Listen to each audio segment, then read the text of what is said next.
Welcome to the Crash Chords podcast. I'm Matt. I'm John. And I'm Steve. And it's another week, another podcast. Before we get into this week's content, which I'm sure you guys are waiting for with bated breath, we're going to talk a little bit about the 24-hour plays again. Back on the 17th of November, I had the privilege of volunteering again for the 24-hour plays with Urban Arts Partnership, the 24-hour company, and Mont Blanc. They raised a lot of money, like they always do, for their program, which is always great. It's for underprivileged youths, getting the arts education that they need to succeed. There was a great student performer, I believe his name was Alex, who did a monologue about a conversation with a friend of his, but it was only his side of it, which added a little humor to it, promoting the program, talking about what he does, and it was a very well-delivered monologue. The musical guests this year were Andra Day, I don't remember the other names at the top of my head. Brian Terrell Clark and Charles Jones, which is Andra Day's keyboardist. The three of them sang at different intervals, sang together. And one of Andra Day's specialties, which was pretty cool, is she sang several rap songs, but in a very big band kind of broad vocal style. Still doing rap for the verses a little bit, but mostly for the choruses, going to this kind of big, belty, big band sound. It was really cool. Big, belty, big band, hip-hop, swing, all that. Pretty much, yeah. That's actually kind of cool. Yeah. I went to the 24-hour plays last week. Last year. That was in April. They do this every 6 months? So the one you went to was the musicals. These are the 24-hour plays on Broadway. You went to the musicals back in April. Gotcha. So next year in April, we will be doing the musicals again. Cool. These were just straight plays, but we have a musical performer perform between each play to kind of break it up, so they can set the stage for the next play. It's the same company that puts it on, right? Yes, correct. Interesting. And who did you meet this year? There were a few really cool people who were in the play. It was actually a really great cast. Justin Long, Peter Dinklage, Sam Rockwell.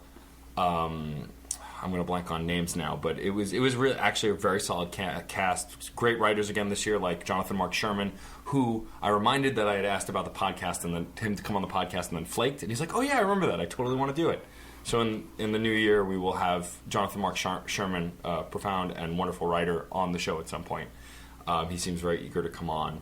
I remember the one I went to featured such esteemed celebrities as Konstantin Maroulis, the fifth contestant from the third season American Idol, I believe. Well, with the musicals, it's different. It's big Broadway musical stars, not necessarily just straight-up celebrities, or actors. So sometimes the people in New York who are doing the shows locally aren't as big a names as people who are known worldwide who do Broadway straight plays. Gotcha. But we've had some great and big talent. I mean, what the hell is his name? From Chuck. Blanking on his name now. But the lead from Chuck, yeah, I know. I can't remember his name, and I tortured John with the fact that we were buddies for so long. I'm not saving you on this one. No, that's fine. Was in the musicals the year before that. But yeah, the 24-hour plays went really well. It was a blast. The shows were really well written this year. Sometimes there are ones that don't hit the mark as well as others, but this year they all really did. My favorite was written by Jonathan Mark Sherman. It was a play between a father, son, and the girl that the son brought home. Peter Dinklage played the father. Justin Long played the son. And Justin Long's girlfriend or wife, I can't remember the actress's name, played the girlfriend. And it was this great exchange, and it was very funny and very well done. So, but yeah, it was a great show again. Busy, exhausting, but totally worth it. Well, that's always worth promoting, even if it's a week plus now past the date.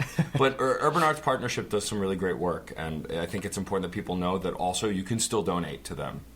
They got a grant from the government, but they need to raise a certain amount of money for the government to actually fulfill and match that grant. So they're still accepting donations. Please look into it. It helps people get into the arts who otherwise wouldn't have the access. It's got Peter Dinklage. It will be awesome. It's true. He congratulated me on my engagement. That was pretty neat. I'm so freaking jealous. You meet Zachary Levi. That was the name. You meet Peter Dinklage. So all the shows that I got into and still into, even though Chuck has been off the air for a few years and Game of Thrones isn't coming out till spring, you get to meet people I love. True, but it's not actually about meeting those people, although those exchanges are cool. It's mostly about getting the work done. It's not like I get to hang out with them all night.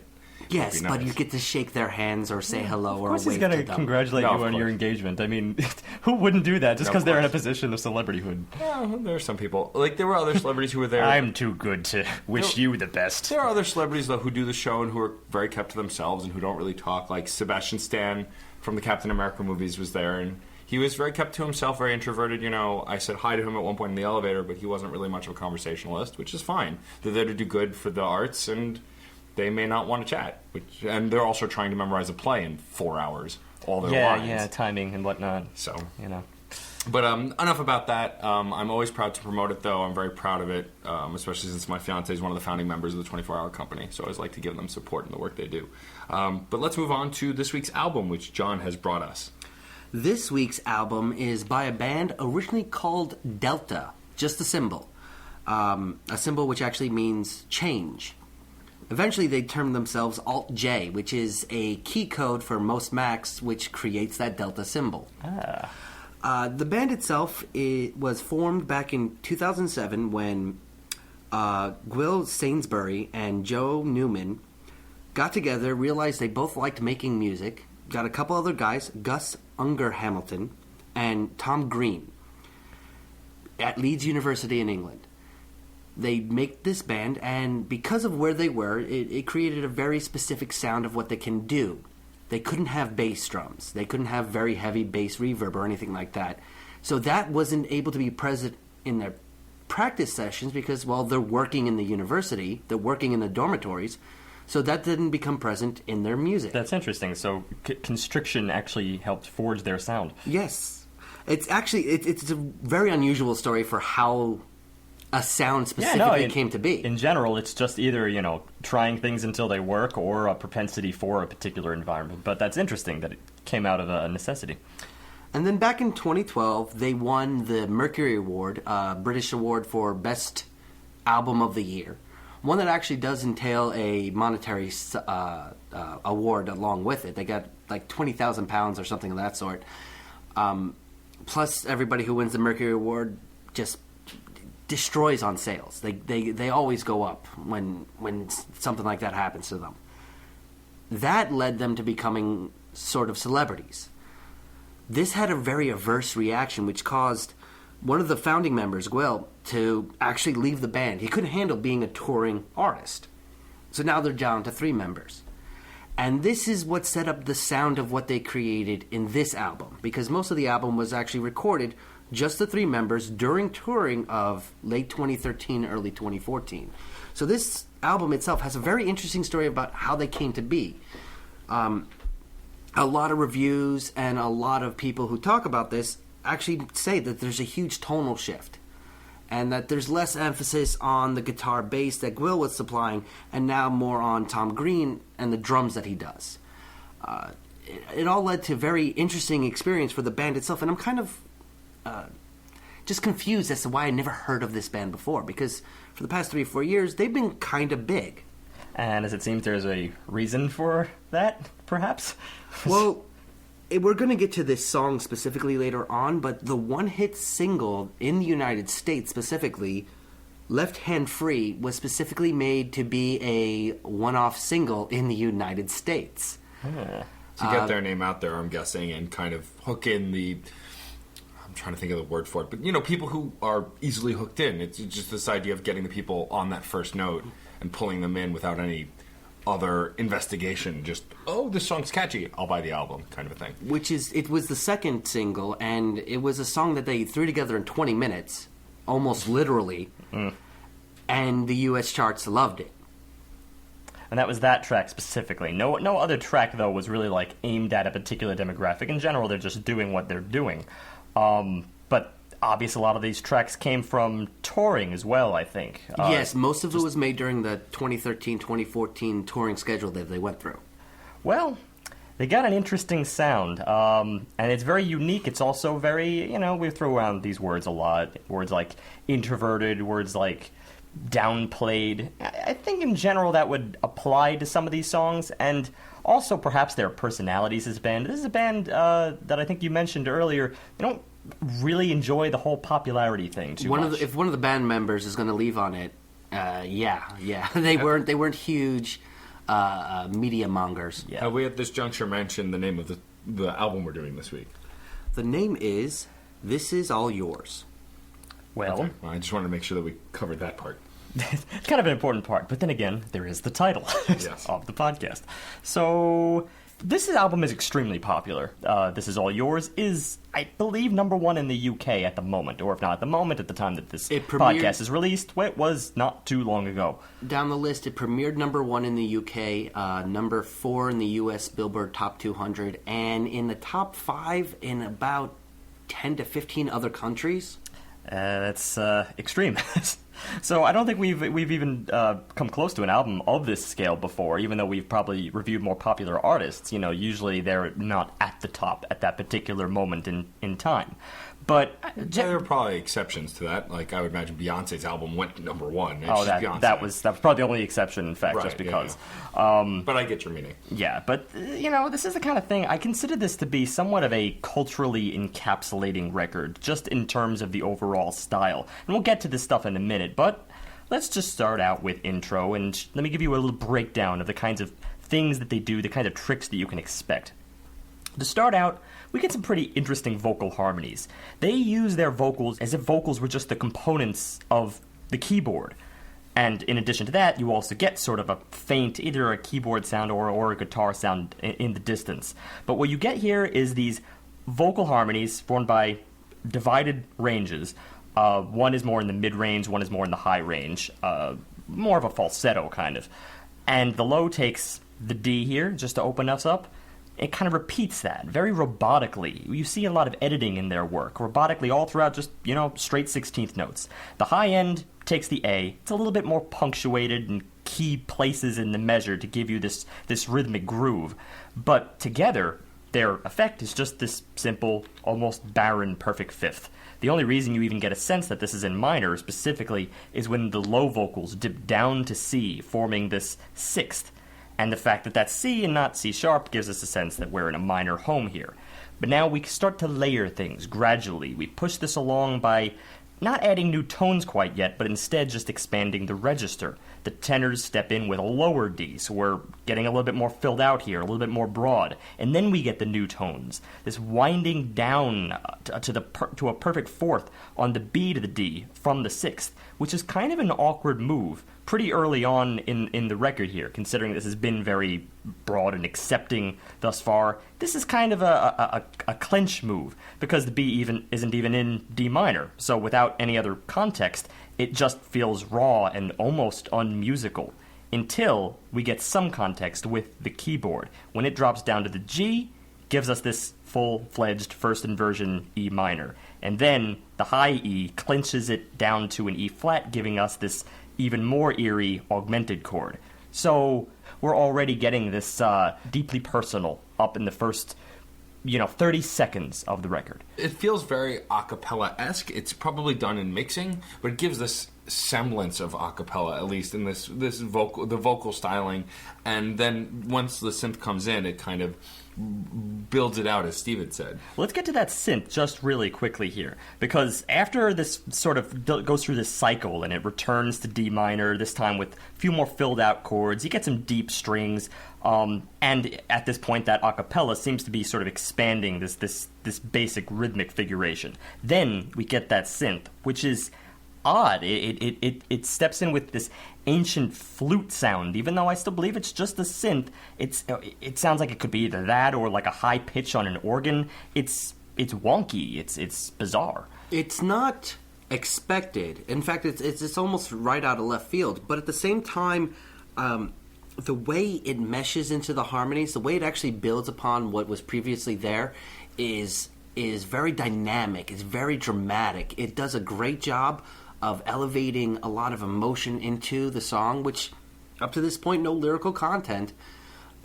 At the same time, it keeps it from becoming very high, very energized. It still has a very endearing quality to it. Yeah, it's endearing. I mean, it has sort of a character unto itself. But you're right. It's not overbearing by any stretch. But it's really more about what it yields us to, because we get that sound, and it has kind of an odd resonance to it, but it comes across as more of a solo than anything else. And then it's accompanied by actual singing this time, but still not really lyrics quite yet. It's like just making noises with his mouth for the sake of it. It's like a but it's very harmonic. It's just not. It's not actual lyrics. To be honest, this stepped in with a layer that I think starts to define this record a little bit to me. It comes across as almost this Celtic tribal song. I can hear influence here from post-rock bands like Sigur Rós in this style, the way the vocals come across. It seems to be crooning nonsense, not to imply that, of course, what they were singing was nonsense, but actually sometimes it is. Sometimes they're singing, sometimes Sigur Rós is singing Icelandic, and sometimes they're singing their made-up language, Hopelandic, and this almost comes across in the same manner. It feels very, very fueled by this intense emotional story and this arc that goes along with it, but you're not really getting a sense of what that is yet. You just get the sense of it. You get a vague emotionality, but it's not there. It's you can get an idea of what they're feeling. It's just there's no logic behind it yet. Well, right. it's no defined brushstrokes in their tapestry work here yet. It's just the general moods and colors they're going to be using here, which creates a setting without the story as of yet. Well, it also makes that E minor shift that I told you about earlier, and then to follow that, the augmented shift, all the more harrowing when it's combined with these vocals, as opposed to when it was just the bare bones intro.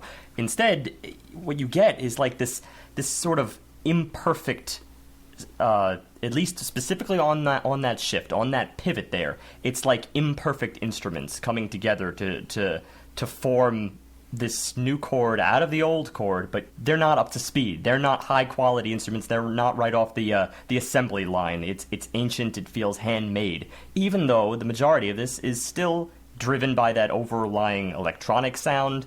It's really just the vocals that makes this sound as raw as it does, and that's chiefly because it's not saying anything yet. Yeah. This could be, this could be in some kind of ancient film at this point. It's setting you up for that kind of environment. But shortly after these kind of not guttural, but very broad mouth sounds start coming through. Well, after the muted, distorted lyrics. Yeah. Oh no, actually, the muted, distorted lyrics, I believe, are when we actually start getting words themselves. Right? Working my way towards is where we actually start to get some actual lyrics, but it's still mixed in with these other vocals. It's not on its own. It's also good that these lyrics are repeated. They don't actually go into any sort of structure, verse, chorus, or anything like that. The really, I don't know, almost destroyed content work of these lyrics means that we're still working primarily with vocal work, but you can hear every other word just poking through every once in a while. And the funny thing about these lyrics is that they in content, they seem to step away entirely from the very atmospheric, broad, open chords, open atmosphere, that the music is trying to convey. You feel that ancient feeling on one hand, and then here in the lyrics you get, Escher wanna draw shit, I pop clips, bitch, I draw my piece to my hip, Escher wanna draw shit, I pop clips. I mean, interesting shift. It's almost comical in context with everything else. Except the music wouldn't hint that. No, the idea of I draw my piece to my hip, piece has a normal connotation of being a weapon of some sort, usually a gun or something like that, but here it's the instruments. That's what I'm seeing here. His piece that he brings to his hip is the guitar. But then explain the clip line. I pop clips? Music? I guess. I don't know. It's a loose metaphor at best. I mean, you're right. That's fair. It is very loose, but I see it. I didn't really have to think twice about that. I pop clips. It's basically what you're imparting. It's a weapon of sorts, and that's the ammo. But after we start to get lyrics here is where I start to get my first kind of problem with this song. Let's talk a little bit about the interlude that comes after this, because it's just, I don't know. It doesn't go anywhere. It seems kind of pointless, and it doesn't really add to the song. The instrumentation shifts so hard, and then it doesn't do anything, and it I don't know. It feels like it shouldn't even be there. The final jam? No, right before the final jam.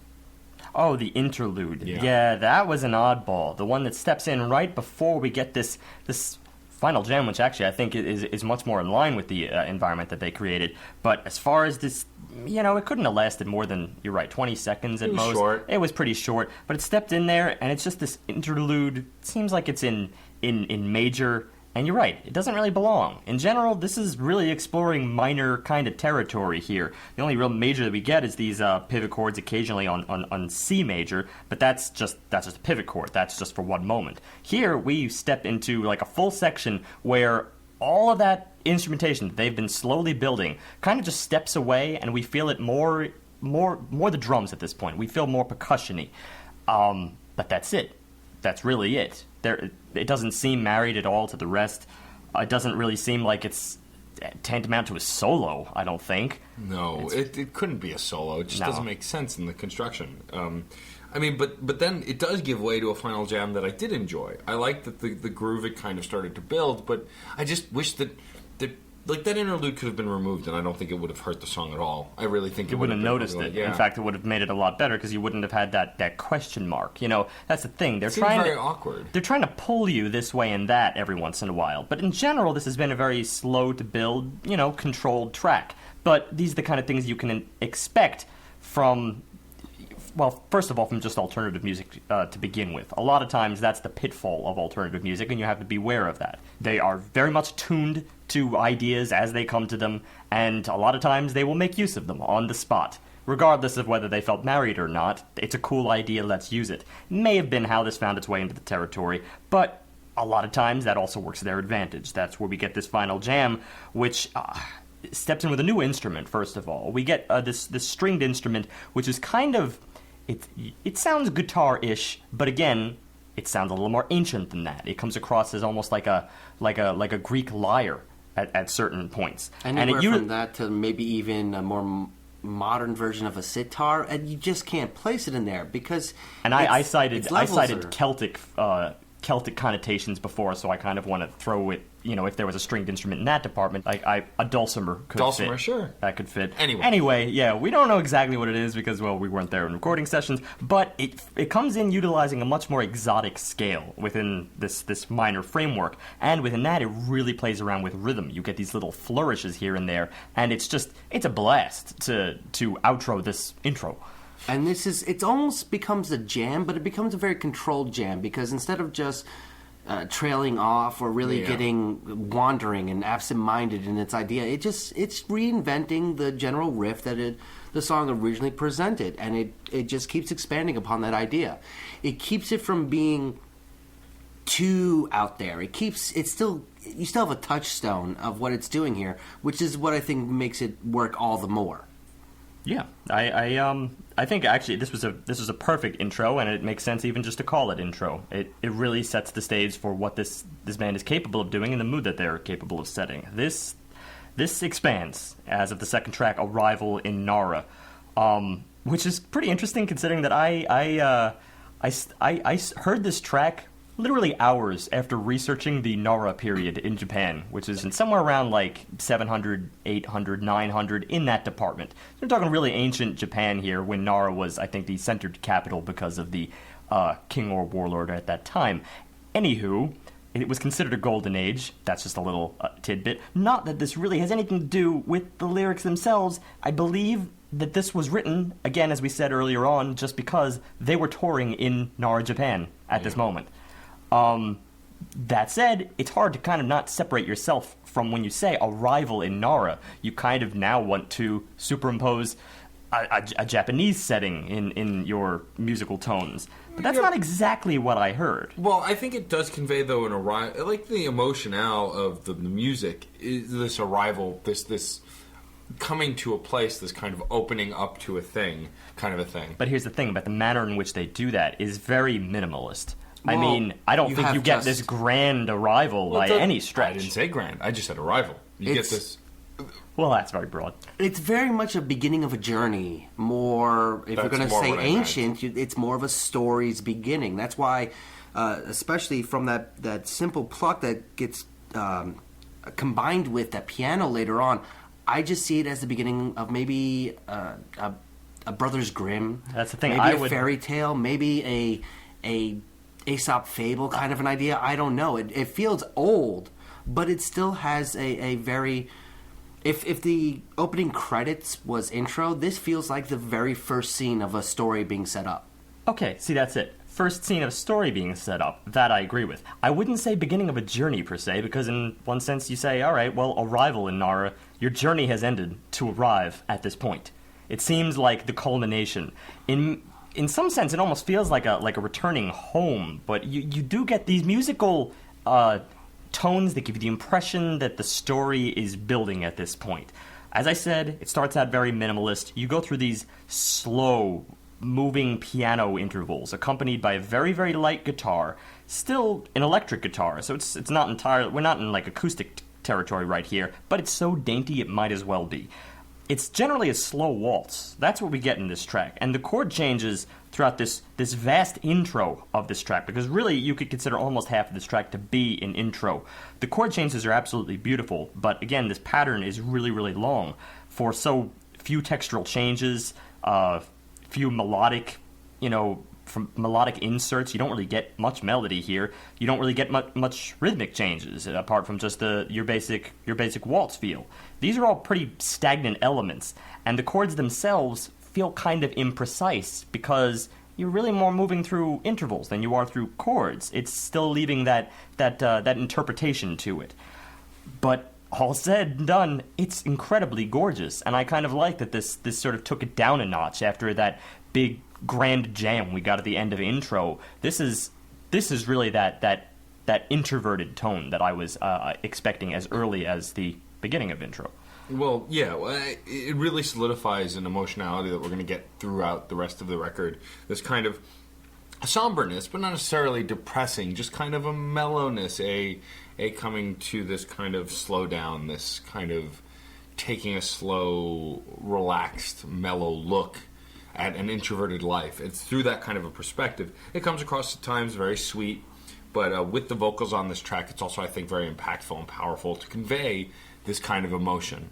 And this is the first time where, once again, the vocals, like the previous track, are not the easiest to understand. And this is something that I think is very alluring for this band as a whole. The fact that you kind of have to puzzle out what some of the words are, and when you do get them, it can be an aha kind of a moment.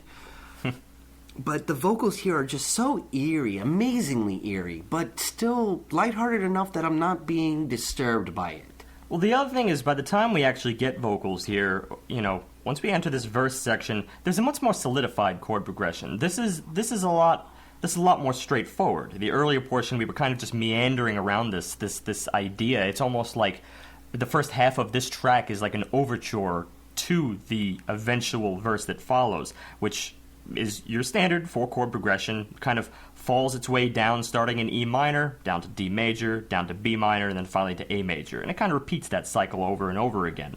Talking about the lyrics themselves, which is what you get over this, as she submarines, the rope loops round her feeble feet, before the dawn breaks on her sorry grasp. In a blink and in one motion, rope constricts, rips her toward the ocean. She never finds her bearings, sucking splash into her lungs. Though I cannot see, I can hear her smile as she sings. And though I cannot see, I can hear her smile as she sings. Not a lot.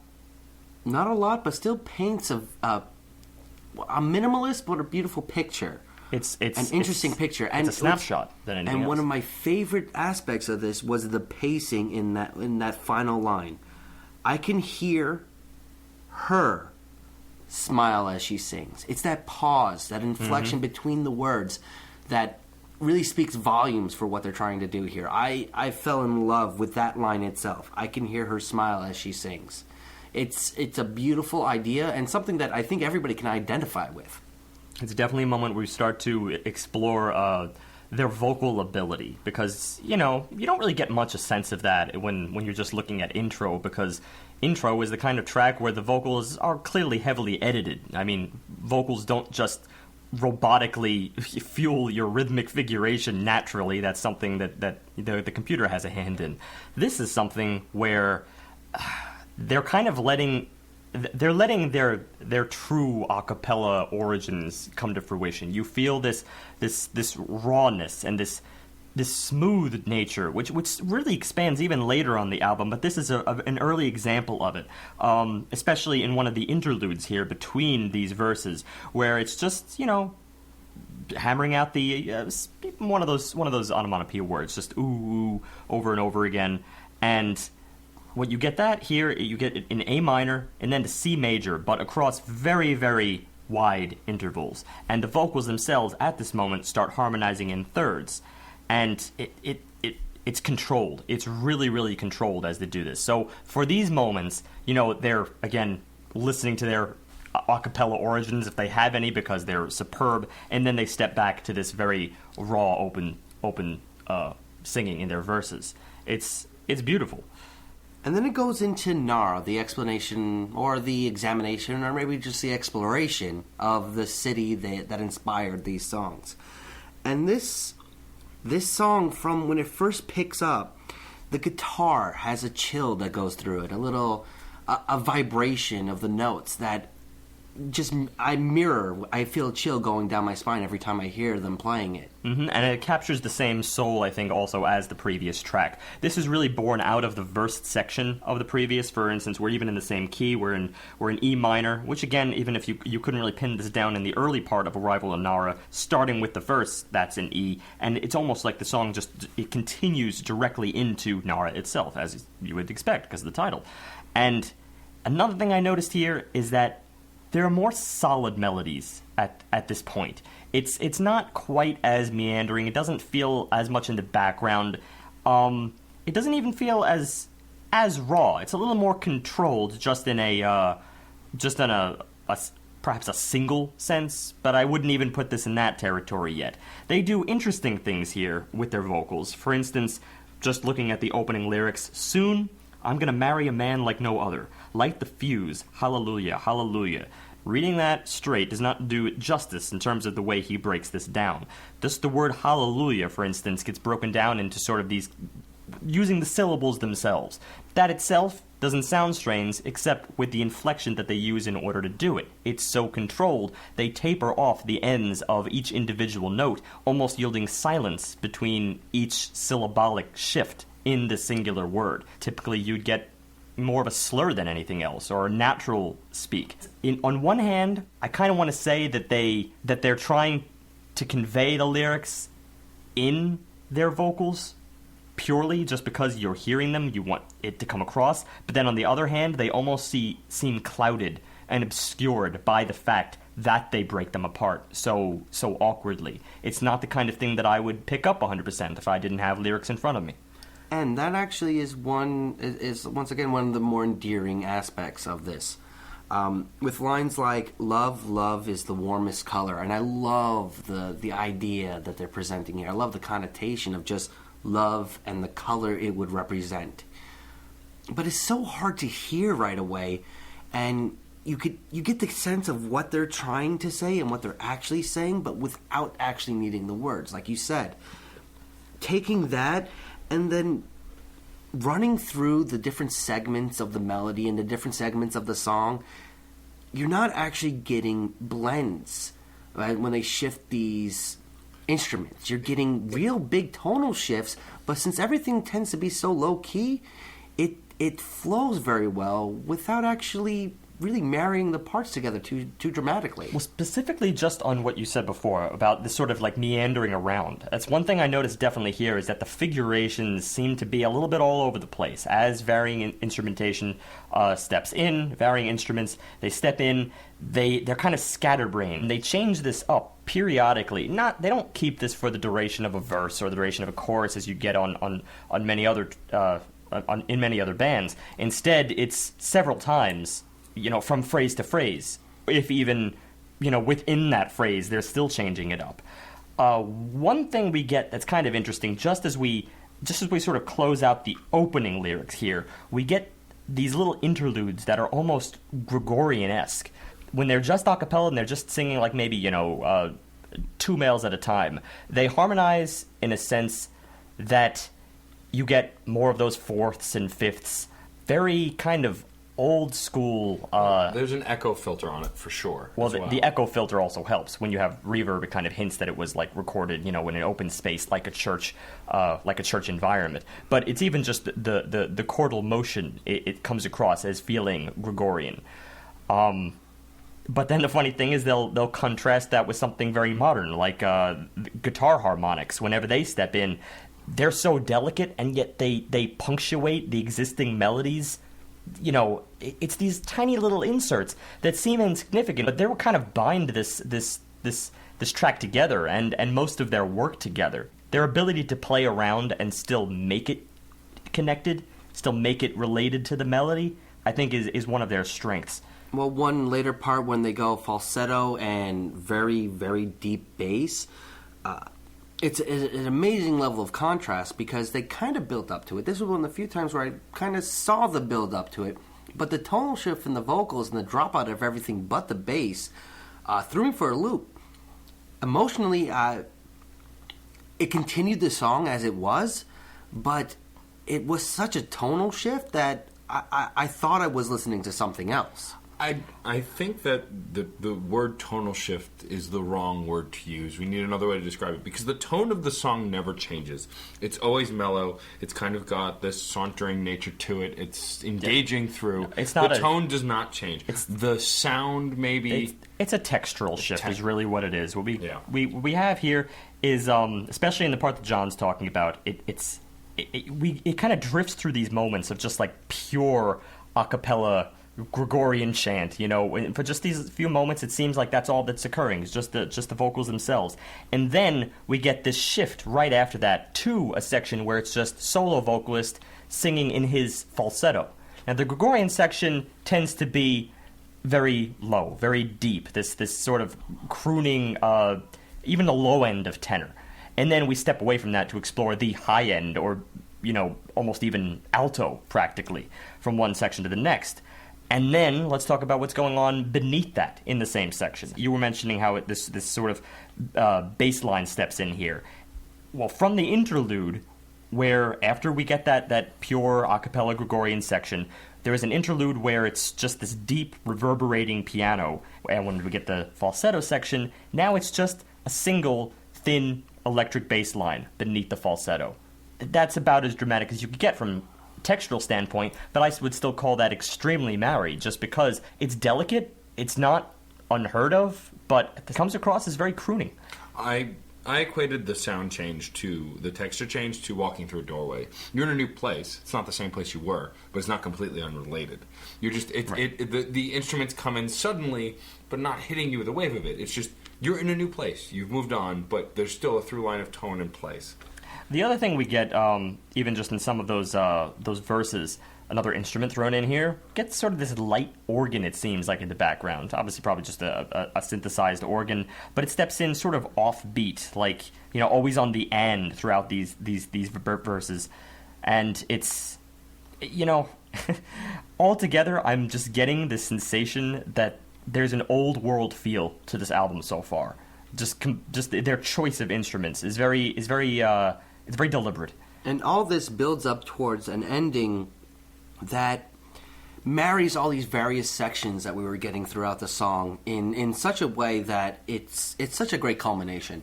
It does a great job of repositioning all the various ideas in a configuration that just... I love the composition that comes here. It's so hard to talk about this one part because it gets very complicated. Oh, then I'll talk about it. Because earlier on here, I mean, as much as I may love all these disparate ideas, they do tend to have that disparate quality that still kind of leaves you in your Never Land alternative world where you're just exploring different ideas and they don't always seem married. So then all of a sudden here, 2:50... 2 minutes, 50 seconds, we get what I would call the first aha moment on this album, and the first moment where the idea really does expand. And what we get is this crash chord. It's like a B minor chord over sort of an E pedal. And sometimes within this, it hints at like a full E minor 13th.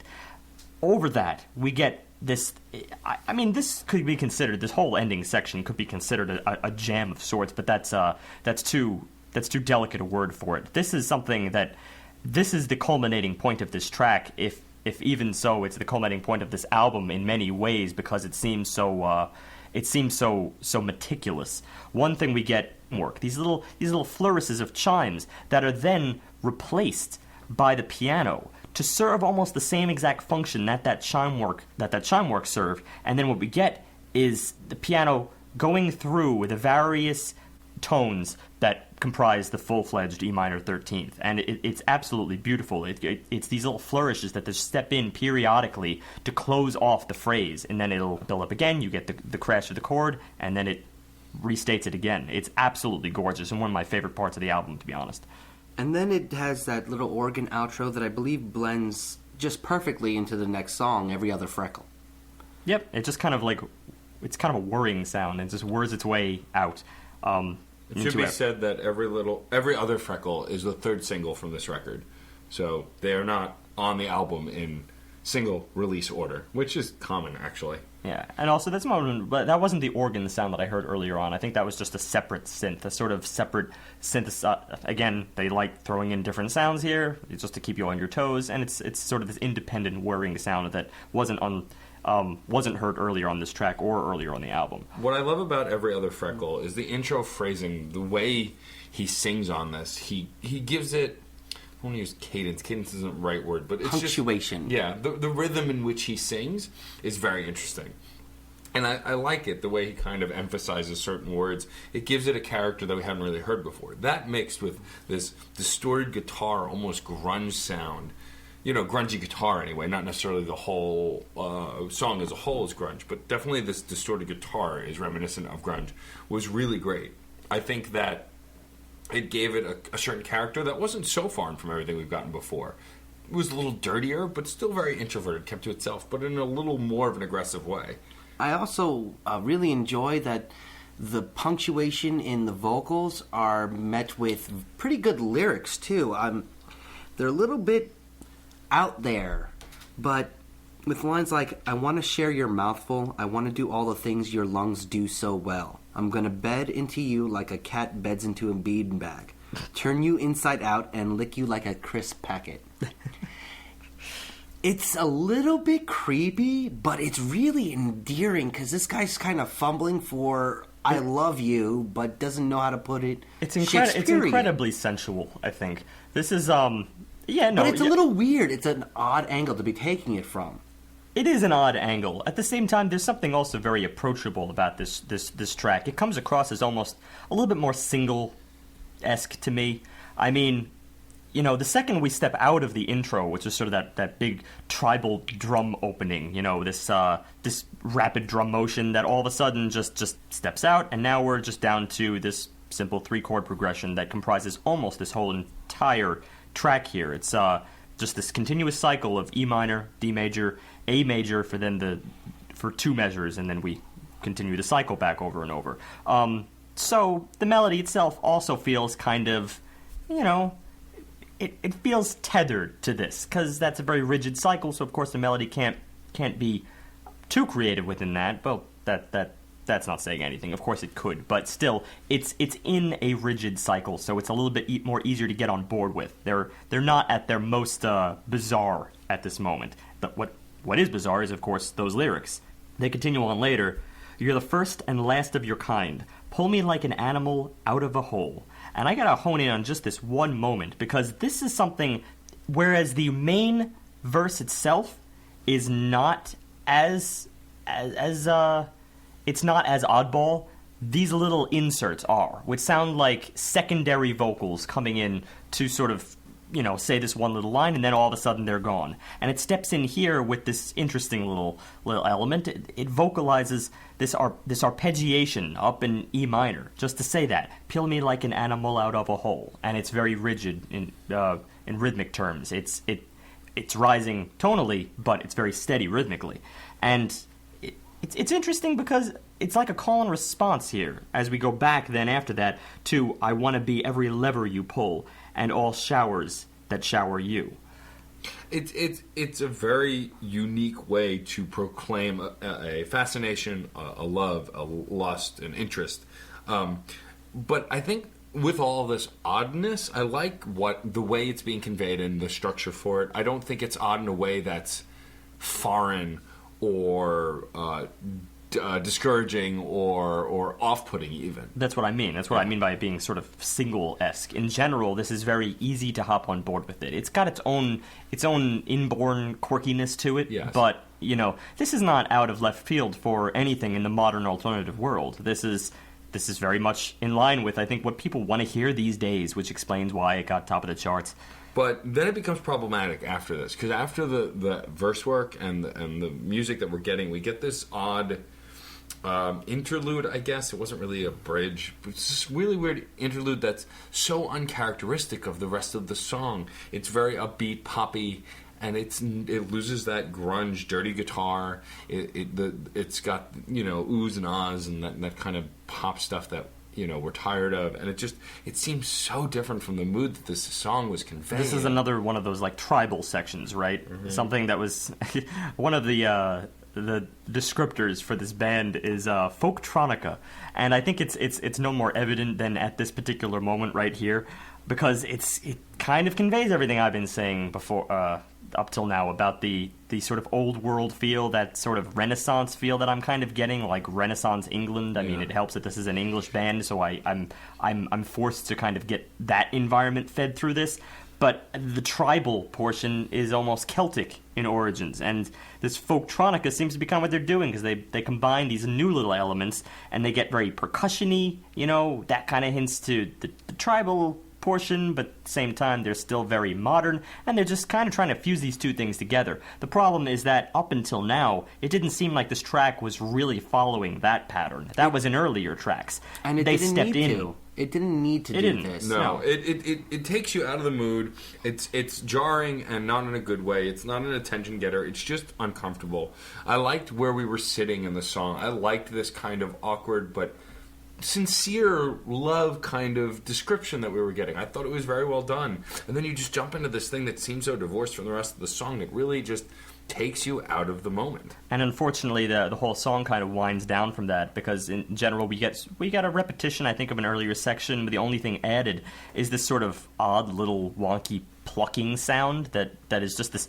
It's almost like a soloing instrument over the presiding verse and chorus. It seems to just sort of sit there just to change up the remaining portion of the song. It doesn't really go anywhere after that, and I think it kind of not necessarily ruins the song, but it definitely ruins it for me in the sense that I like the song, but this would be a song like Steve would say, that I would chop out the good parts that I liked and leave out that middle bit that just didn't really have any business. It also gets a little long in the tooth towards the end as well, with the repetition of "I want every other freckle" 8+ times. I don't even know how many times it happened.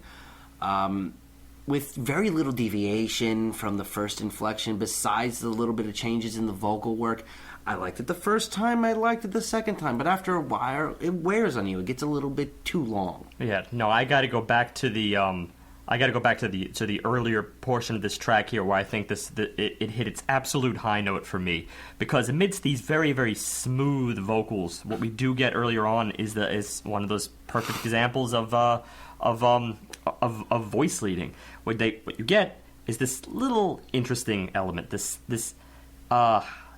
scale in fifths, where the two vocalists stand together to first go up the scale 1, 2, 3, 4, 5 in one portion. Say he's on the E, and then the other person is on the B, and from there also 1, 2, 3, 4, 5, and both do this simultaneously. Say E, F sharp, G, A, B in one scale, and then the other B, C sharp, D, E, F sharp. At the same time, that's a very chilling effect, because one thing there is that it's a little bit off from your E minor scale, just having that C sharp in there. Normally you wouldn't have that in E. That would be a C. But instead, what this is trying to do is keep it in that steady, synchronized fifth motion. And for the purposes of interludes, it is absolutely gorgeous just to provide this sort of, ooh over and over again between these two sections. One of my favorite moments on the album, and it really pushes it along at that moment. It's just a shame that it wasn't able to return to that in any kind of big way or find some culminating portion for the last third, say, of this track. No, yeah. The last sort of track doesn't even really go into the next track that well either. And this is that oddball we talked about beforehand. It's the second single. Left Hand Free. This is what John was alluding to as the big U.S. single. Now, I will say the first verse, I love the inflection. I love the vocals in that first verse. I love it in actually every verse. But this song ended up actually being a formula. This song was first time they're showing a pop structure where they go from verse, chorus, verse, chorus. It's got a 60s, 70s rock feel. It's, got a little bit of a country twang, but it essentially sounds like anything you would have heard out of that time period. Me and Steve were struggling to name a specific artist, I think because it's just an amalgamation of that kind of sound at that time. I mean, I heard a bunch of things. You could hear a little bit of Rolling Stones, you could hear a little bit of Bob Dylan in this. It's got, you know what it is? Well, it has a little bit of Who in there. Sure. It's got a very bright guitar sound to it, a very, very bright, which is indicative of classic rock, and particularly the southern folk side of classic rock. Even on the modern side of things, although they went kind of in a different direction, but one of our modern indie bands, which we reviewed as early as episode 2, was Cage the Elephant. And I kind of get that in the vocal specifically, because it kind of has that whiny drawl to it. And this is very contrasting, I think, to what I mentioned just as recently as the last track, which is sort of deliberating, how exactly do they want to convey their vocals? Do they want to be on point and convey their vocals, the lyrics themselves, as if you hear every word right on the dot? Do they want to be succinct, or do they want to be slurred? That's the question here. And they had been pretty succinct up to the moment, with the only exception of the fact that they jump around tonally, and that kind of provides another layer of confusion, I suppose, as you're trying to figure out these lyrics just audibly. But in this case, they go the other direction. They completely slur everything. And that doesn't seem indicative of their style at all, because mostly they're very smooth and crooning and precise. And now all of a sudden, it's sly. Well, just look at the first lyric, for instance. Hey, shady baby, I'm hot like the prodigal son. And it's his inflection in saying this, prodigal son, it's kind of Snoop Dogg-esque almost. It's got a little bit of a laziness to it. Well, it's more nasal than what we've really been getting for. I think that was the major difference there. And while, like I said, I really, really like this, but it's very out of character. Exactly. That, coupled with the attitude in the guitar, I mean, up until this point, guitar wasn't attitude. Guitar was texture. Guitar was brushstrokes. Here, it's in your face, and it forges a strut from the get-go, and essentially that's what you get for the remainder of the track. Emotionally, it doesn't match up with the rest of the record either, which was disappointing for me. You've gotten this somber, kind of just mellow mood most of the album at this point, and this totally breaks away from that. It's strutting, it's confident. I think that's where you're also getting that Snoop Dogg sense. In his sly, lazy singing, he's always got this innate charisma and confidence, and that's nothing that we'd gotten before. We were just talking about this awkwardness to convey emotion, and now there's strutting confidence. It just doesn't make any sense. It's also the way the words come across rhythmically convey the same exact thing, not just the guitar, but right in his vocals. So apart from just that, hey shady baby, I'm hot like the prodigal son, and then the next line, pick a petal, eeny meeny miny mo, and flower, you're the chosen one. And again, this is so, it's very tight. At the same time, it is slurred, it is a little bit lazy, and the funny thing is, I gotta go back to sort of choice in terms of this song, because you mentioned that this was the intended single for US, you said? Yes, and the US ate it up, and I could definitely see why. This is an earworm. This is a song that is really catchy, but at the same time, it's just not befitting this album. See, I guess, as an American, maybe I find that just a little bit offensive, not because of not not from them, not from their end, but for the reason that a label would sort of market this track and saying that yes, Americans will eat this up. That's kind of Southern folk. It seems to embody them. Well, I'm a New Yorker. It doesn't really define me per se. I was far more interested in what they'd been doing. But you're not the majority, and they're focusing the mass market majority, which is. I even disagree with that assessment. But the American wait. It's a demographic for sure, but and I'm one of the only people associated with this podcast that I think routinely listens to radio work. I've heard this song before. I've been hearing this song since August. It's been playing a lot on all channels on the radio. And the very fact where I went, I know this band now. This is the song that I know this band from. But at the same time, I have no idea what this band's about from this song. Yeah, it's misleading too. I think that's just the thing, is that if you're going to say, all right, well, let's go for a hot demographic ready, ready to make number one kind of track, you'd think they would choose something a little bit more related to what they do. For instance, you just said, well, I'm not the majority, but I guarantee you, I'm probably, considering I was enjoying what they did, I'm probably a member of a still vast demographic here in the States that would eat up what they'd been doing so far, and they could have found something a little bit more accessible in that department if they were going in the single direction. Yes, I totally see where you're coming from, but I think ultimately this song, for all of us on an album level, was very disappointing. Frankly, the only verse I enjoyed was just that opening verse that I read straight up. The rest really failed to live up even from that perspective. It didn't have the same strut that I still found worth noting in that first verse, despite the fact that we, weren't really looking for that here. It was still cool. John's right. I think it is an earworm. The fact of the matter is, it just, the rest of this track kind of failed to live up to that same thing. The chorus doesn't have the same catchiness. They enter in with this long, drawn-out gospel section where you feel this, like, these gospel chorus kind of step in to repeat and double up with the chorus for them. And the falsetto enters at the same moment, and it's not really worth it for me. But we do end up with a palate cleanser in the next track, Garden of England interlude, where instead of being drawn into a further expansion of Left Hand Free, or even towards the end of Every Other Freckle, we get a composition of woodwinds. It feels very old-timey, very Renaissance almost, Renaissance fair kind of style. It's woodwinds, could be flutes, could be...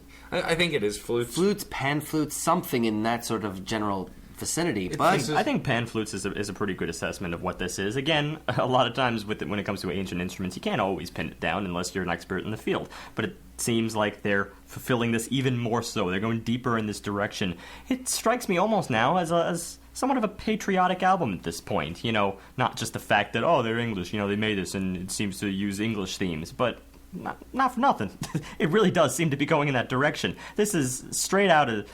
I'm visualizing the English garden. They titled it English Garden. They're utilizing sort of fugue-like techniques. It's very pastoral, and, well, the English, they love their gardens, and it kind of puts me in that environment. I want to experience this pastoral sensation. And by keeping the beat a little bit higher than what the album started with, not the beat, the instruments themselves, but expanding it without overstaying its welcome, the song really does allow you to dive back into the album. The next track, Choice Kingdom, even starts with wind, with the wind noise, which I think is a direct nod to the previous track. Yeah, and it goes back to that mellow sound. It's kind of got a droning to it, but not in the staticky sense. Yeah, here's the thing. That drone, to me, kind of steps away from mellow a little bit, because the drone is kind of eerie. It's this sort of wind-whirring sound, like the whistling that you would hear through a window that has just a crack in it. On a very, very windy day, even though the window is closed, you get sort of a whistling. Mm-hmm. And it's a little bit unsettling that there's something on the horizon. Beyond that, the melodies, true, do have the same pastoral, mellow tone, but they clash, is the thing. I think that's intentional, though. Oh, of course. They clash positively. It's an interesting choice, is what I'm saying. I said Pink Floyd, Storm said Radiohead. I mean, we were both basically talking from the same direct lifeblood of this song. It's got those staggered syllables that are very reminiscent of classic rock.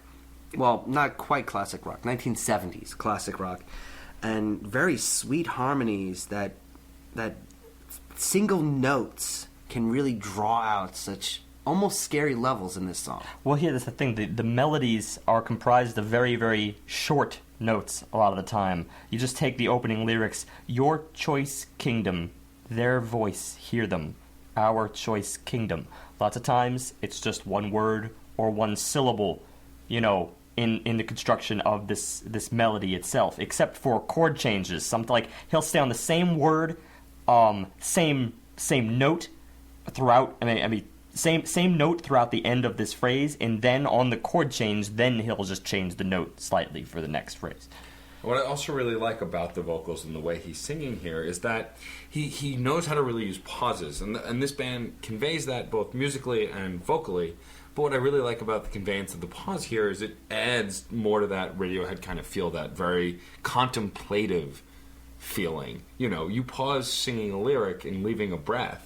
It gives contemplative space, especially when you're dealing with this kind of music. And you get that again in the interludes, like something they did earlier. Again, it's just using a lot of just, oohs over and over again. But they harmonize for this. They step in with thirds, and they do really nice flourishes just between phrases here. Although, in this case, I would almost cite these oohs as the chorus itself. They don't strike me as interludes. They strike me as, like, the focus. Because later on, when we get the focus section, Rule Britannia, bright ideas hide in caves. Rule Britannia, break a stock into a slave. Rule Britannia, leave us planked before the graves. Rule Britannia, ruler of the waves. Here's again that sort of patriotic swell that you get. At the same time, this whole section feels a little bit departed. It feels like the bridge almost. It feels if there was like a tonal focus here, it would actually fall in the moment when they're harmonizing sort of in thirds up and down that ooze over and over again. And then either with that, and I think also following it, we get this sort of organ overtone with these like bongo rumbles and a little guitar undertone next to that. And that will stay on that section and also for the next verse itself before we finally get that bridge. But it's hard for me to decide what is more the focus unless they're just equally focuses. Obviously, we get more content later, but... Well, it could be just the speed of his pronunciations, of his syllables, is so dramatic. It's hard to focus on any one thing in exclusion to the others to make a hook. You don't have that in this song. You just have one solid piece, as opposed to a verse-chorus kind of a composition. For me, I'm just really drawn to that Rule Britannia other than anything else in this track here. The way it's spoken is like with this weak, almost broken falsetto alongside these very light piano accents. And as I said, it comes across so patriotic, almost like there's a stiff upper lip while reciting these lyrics. It kind of brings a teardrop to the eye, Well, but I don't think it's that out of place, because after that we get an instrumental bridge that is full of hope and this kind of inspirational feeling. So I think it was kind of building to that. Maybe not lyrically or even tonally initially, but it does carry through with it, and it leads that into the bridge and the outro. So it conveys that patriotism, I think, still. It might feel a little out of place for the theme work, but I still think at least it's consistent within the track. There may very well be some irony here, though. At the same time, I'm poised to feel a little patriotic. There's something in the lyrics that also make me want to say that there's almost some subversion going on at the same time. You really read into that, Rule Britannia, bright ideas hide in caves. It comes across as a little bit cheeky. Yeah, and I think that it supports both, honestly. I think it could just be sincere, but also you can look at it with a little tongue-in-cheek. Yeah. Depending on how much you want to look into it. Yeah, it's, it's called Choice Kingdom. We're getting a lot of English overtones here, so it seems almost like there's some political, but it's not detailed enough to really read into. All you get is just a sense of something. I get a sense of both patriotism and cheekiness at the same time, and maybe that's the intention itself. I do think that starting with that sort of eerie, wind-whirring sound, we're not getting just this pure anthemized track. Otherwise, it would be an anthem. We wouldn't get this slow build up to this final bridge that still feels kind of weak. You know, again, that falsetto is weak. You're not getting the full chest-filled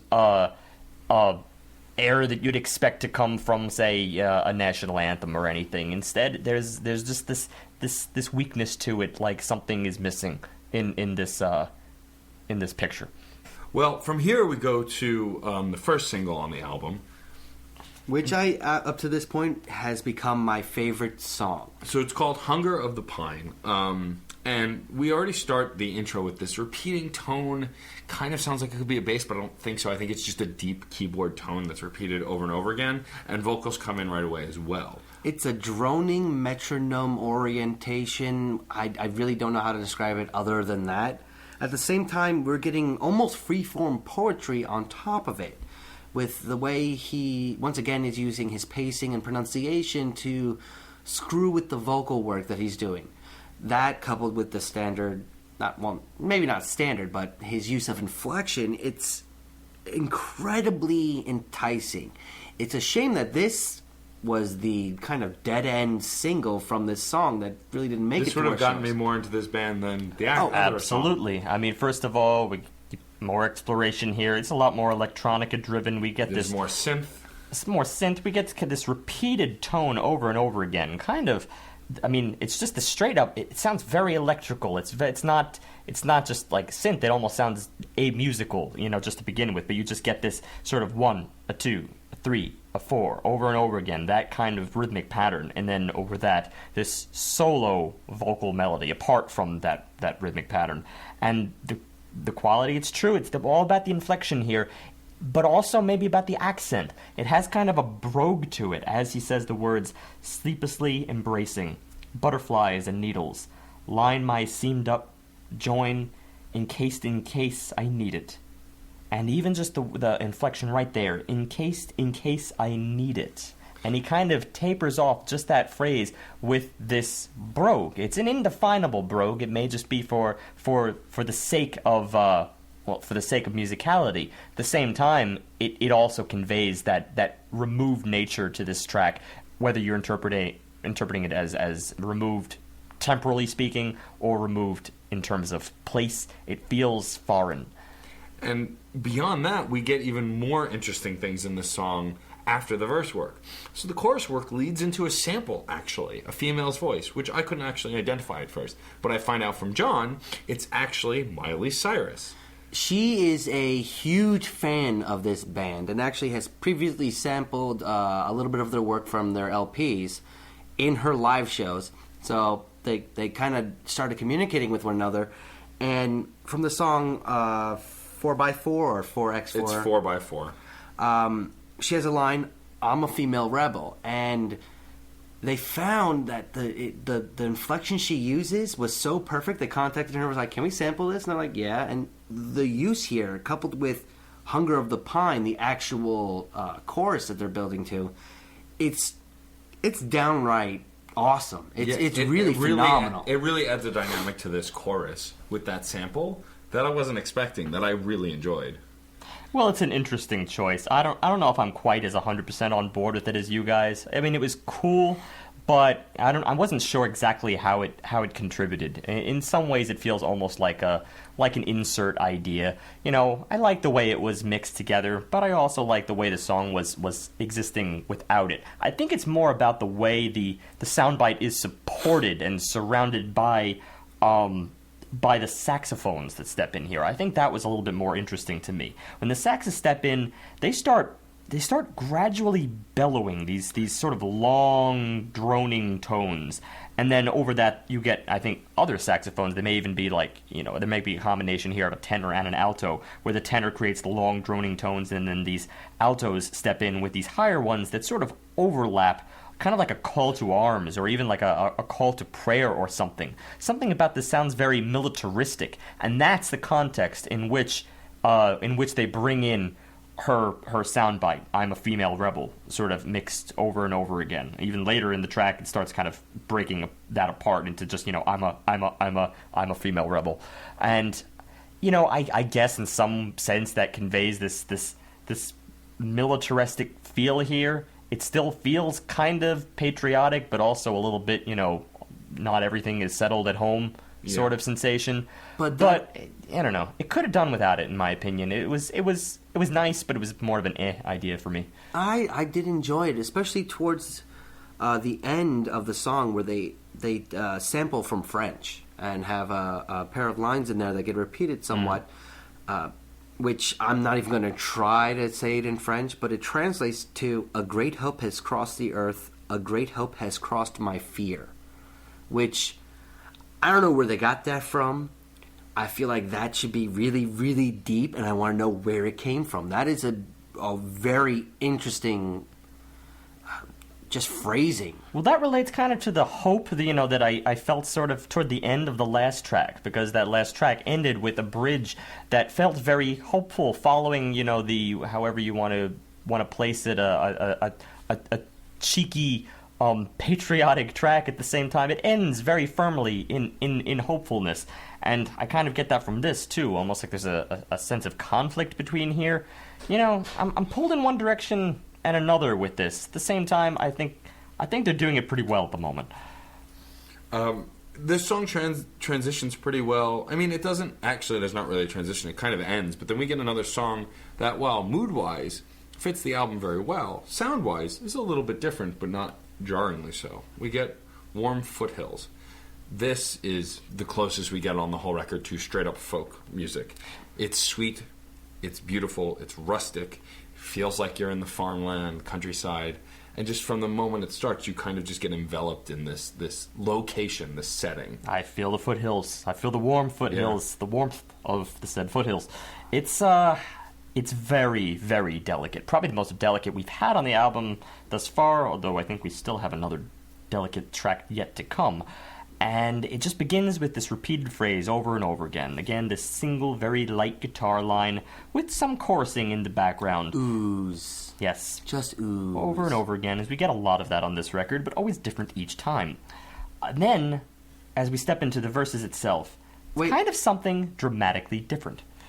Before we step into the verses, I do want to say one thing. They have pauses, and it's those oohs with the light guitar where you have a moment of dead silence. Right. Which is very... First time I heard it, actually was very jarring for me, and I wasn't enjoying it at first. But upon repetition, the second, third time I listened to this song, it felt a lot more in line with how the song ended up becoming. True. Well, it's interesting. Actually, I think that's not a bad observation, but I had a bit of a different interpretation, only because when they stepped in with this new section here, with the verse, it felt kind of... it felt a little bit divorced just from the intro itself. But then again, you do get there is one piece of continuity, if perhaps not from the musical texture, then it is definitely from the lyrical content, perhaps. If you interpret, Warm Foothills, not just establishing your setting, but for instance a romantic setting or a home-filled setting, then let's just take apart these lyrics. Dry dunes cater for jumping boys. From the nape of her neck he made his descent. They watched men hurl from rock to sea like sternum to button, lined lip pinches in between. First of all, that's just magnificent writing. I love the imagery. The imagery itself, and even just the sonic qualities of lined lip pinches in between. That's beautiful. But the most important thing about this verse is the way it's separated between the two vocalists themselves. They trade off almost every other word between male and female. Very romantic, very wholesome, and just very plain and simple happy. This itself still continues to hammer home that warm foothills feeling that the intro conveyed, and this, even though it's different musically, continues to convey. And it is a big difference between the two vocalists. And it's not just alternating between words or syllables or pairs of syllables. It's also those little moments where they start blending in. One trails off into the next word while the other one comes in, but neither really completes the phrase. It's a great instance of harmonizing that just they decide not to do with the rest of the track that I love. It's a great manifestation of editing, which I don't often encounter. Frankly, I can't think of a time I've ever encountered it. I mean, it's a duet, but you couldn't get any more duet than this. It's typical, for instance, to either double together, maybe trade phrases, certainly trade verses. These are the common things you get in duet. I hardly ever hear this, mid-phrase. From word to word, it seems like they trade off. And it's something in the editing. Probably what occurred here is they both sang their separate parts in two separate tracks, and then they were spliced accordingly and fit together. And even so, just from an editing perspective and from an execution standpoint, it comes across very effortless, very beautiful.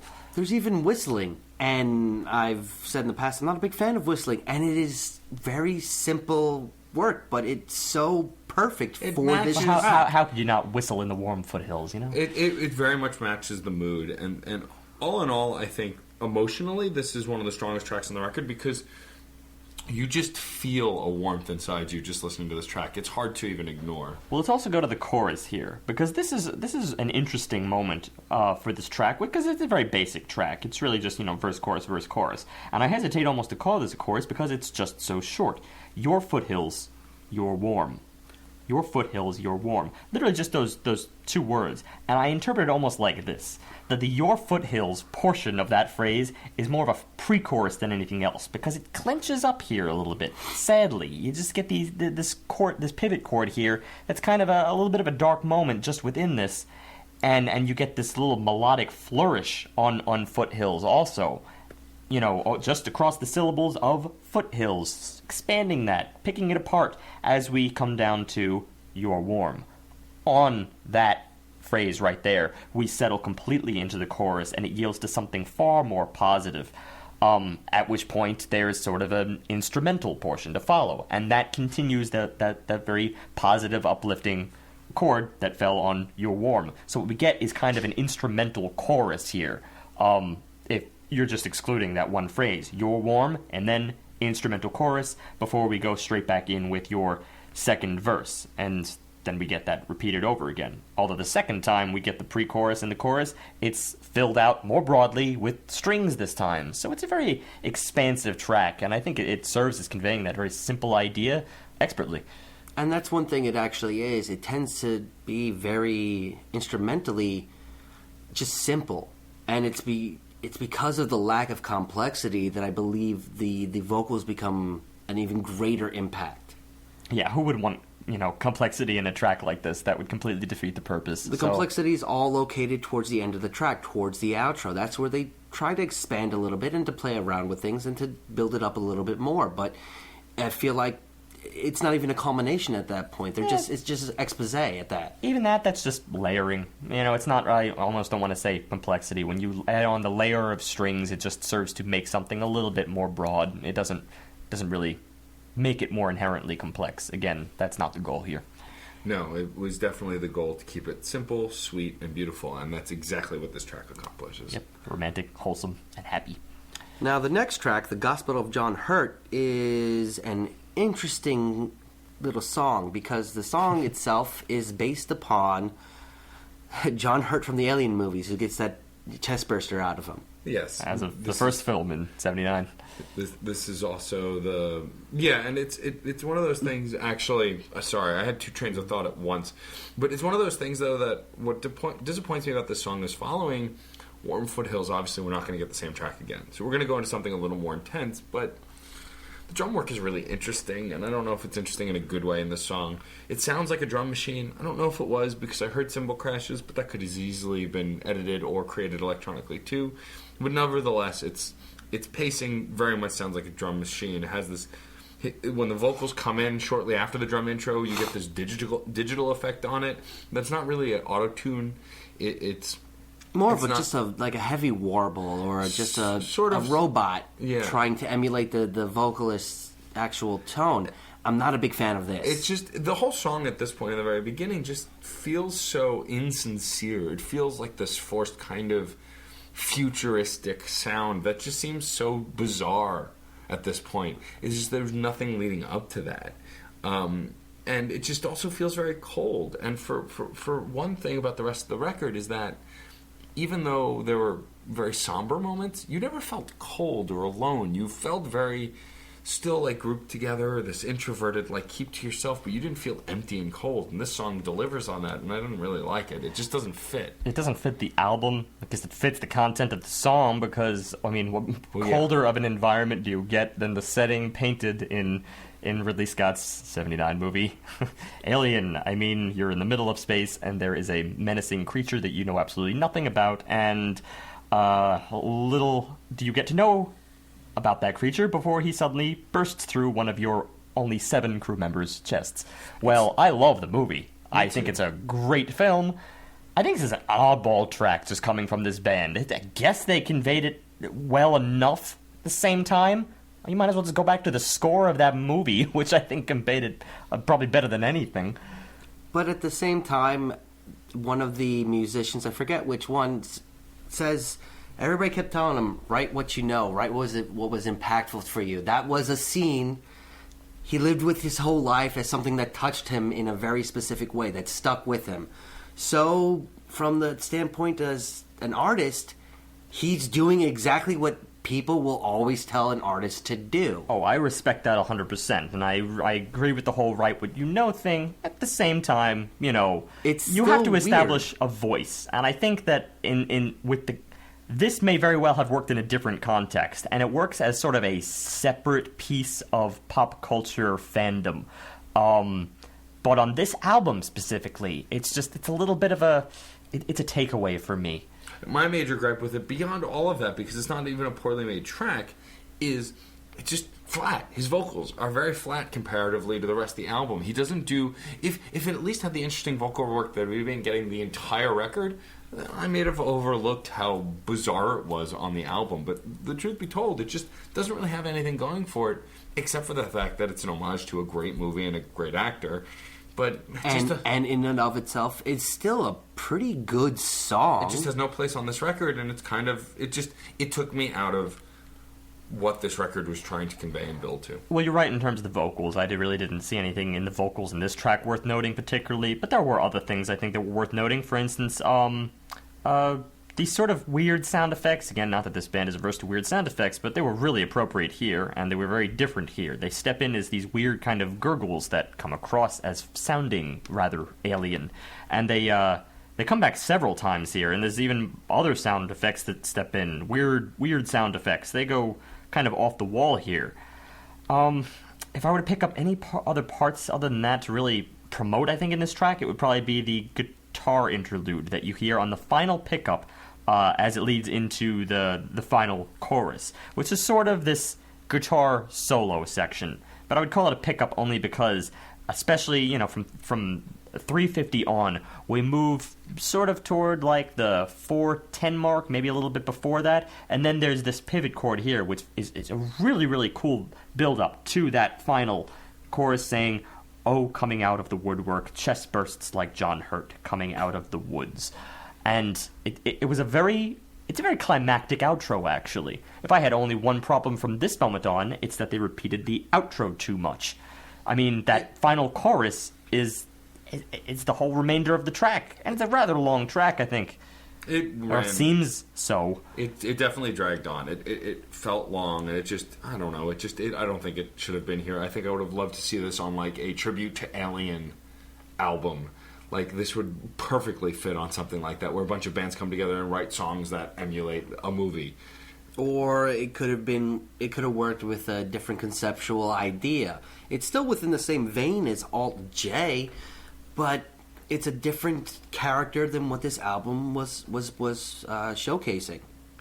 I again respect his desire to go toward to write what he knows, and obviously,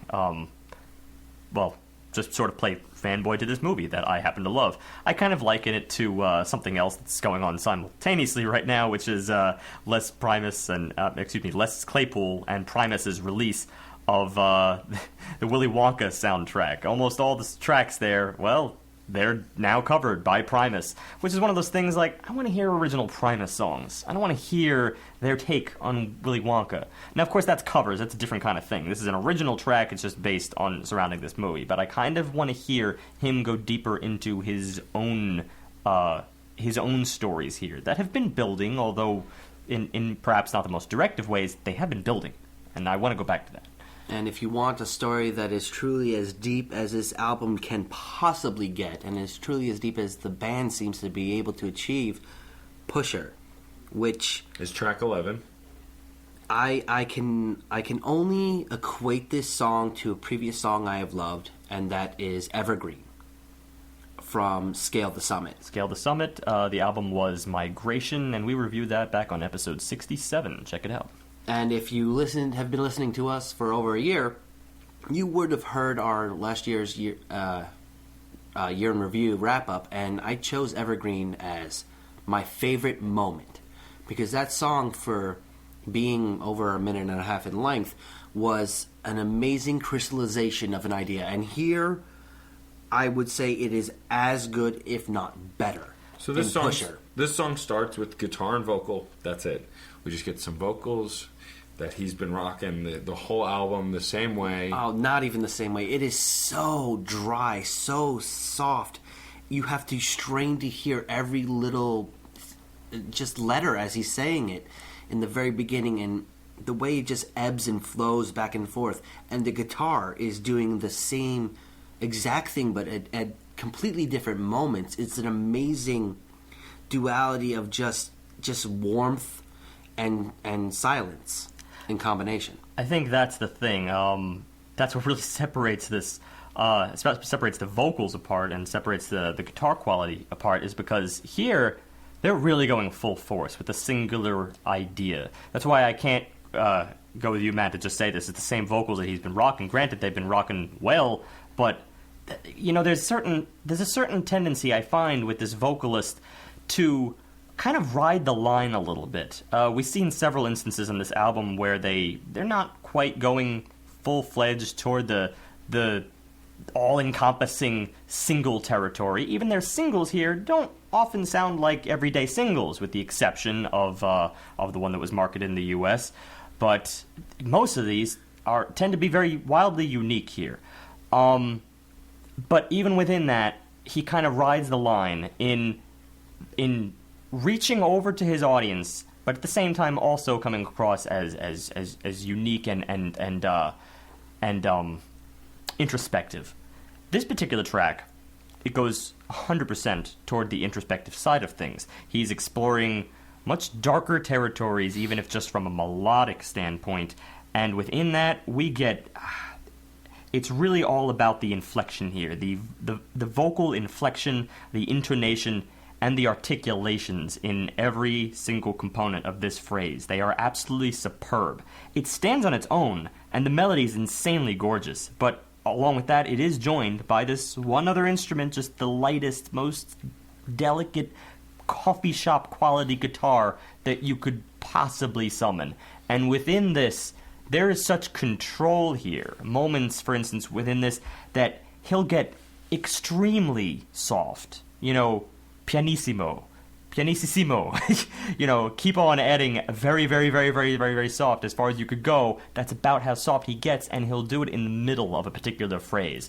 It's like this parabolic motion where he starts out with a little bit more force, and then in the midst of this phrase, because it is a little bit slurred, it seems a little bit weaker, he'll die down a little bit before finally just rising up again. It's this kind of articulation that I think is worth noting that I have not found in vocals, I think, to date in the albums that we reviewed. There's plenty of other aspects of vocals that I would tout, but this is something that is wildly unique from my experience. I meant that emotionally his vocals are conveying a similar thing, not necessarily his vocal style.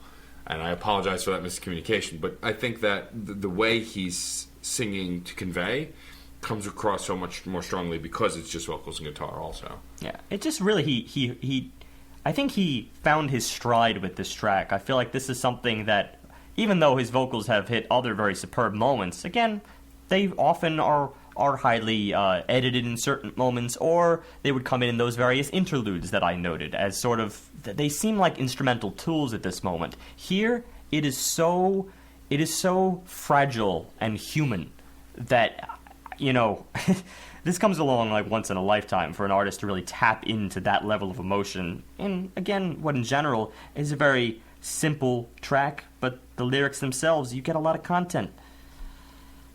And it ends with my favorite lines of the album. In the song with my favorite lyrics of the album. Are you a pusher or are you a puller? We could hold hands for 15 minutes in the sauna. We could hold hands for a pool length underwater. I can push and pull her. And that emphasis, when he says the word her, with that pause, with that breath, that kind of an idea, it's always going to get to me. This is a word that will always get to me every time he utters it. And it's funny because even within this, I mentioned that he has a bit of a slur here, which, as I mentioned earlier on, as I'm kind of pivoting back and forth on, that he doesn't always tend to slur his lyrics. At the same time, if you'd expect that if it's slurred, well, then it's imperceptible. Here, it's slurred, and yet it's incredibly perceptible, and you could follow along with the song very easily, and several lines will just crash right through. That's a perfect example. Another one, even earlier on, I believe this is just a straight-up chorus. Are you a pusher or are you a puller? I pull the weight towards me, and I lack the zest of a lemon looking forward, unless I have a woman pushing me. This is very open, kind of heart-wrenching, sort of a diary entry. I'll just read a couple more here, just because I'm sort of fascinated by his turn of phrase. A canopy of red-billed qualia passed over the blue, a 5-hour flock. Not one dives down, to tell you the truth. As night falls, a qualia crawls, and whispers on his last wings. So abundant are we, left alone I shall be, but a weighted phone never rings. This is pure poetry, and it could exist almost without the music itself, but the fact that the music comes along with it kind of propels a whole other level of emotionality to this track. Well, this track is clearly the most personal track on the record, hands down. It gets in deeper, and there are some other songs that get pretty personal, but this one, for sure, it digs in there. It really locks in on what he was trying to convey, I think, on a lot of this record, where it comes to love and affection and want and not being sure and being unsure, but it really hones in here, and you get a sense of exactly how he's feeling. And yet I'm not saddened by this song. Well, it's not a sad song. It's still, for all of the lower register that he's working with, for all the straining of hearing his voice and the cracking at times of what's going on with both the guitar and his voice, and the little bit of piano that comes in later on. There's another thing I very little rather liked. Very little, but it is enough there to just go, It's not hopeless or sad or depressing at all. It's just so enlightening. It's sincere, too. Well, it's also kind of conveyed by the opening line and the final line. If you're willing to wait for the love of your life, please wait by the line. It is uplifting in the sense that it's not despairing, I think, as many songs of this caliber would probably be. It's very frank. It's not the sincerity leads to just being very frank, very matter of fact. Well, I really shouldn't interrupt that phrase, actually. If you're willing to wait for the love of your life, please wait by the line. And dispersive prisms, rainbow. But my native optimism isn't broken by the light. My native optimism isn't broken by the light. You can't get any more optimistic than that. Nope. But yeah, it's frank. I think this is just an expertly done song. If I could, I would just give it 5 stars on the dot. If we did songs, and that will come in the year-end review when we come across to it. But one other thing, just to note as we move into track 12, Bloodflood Part 2, is also the piano comping that enters in this track. I really don't think should be overlooked. I'm glad John mentioned it, because that again, is an expert in delicate approach, where you're not trying to step on the toes of the primary melody, you're just trying to sort of get it in there and shape out the final form of this song, which is why in many ways it's very appropriate that John compared this to Evergreen, because, well, that was that Scale the Summit track, and it too was very minimalist. All it had in it was just the bare bones bass, often using bass harmonics. It was practically a solo piece.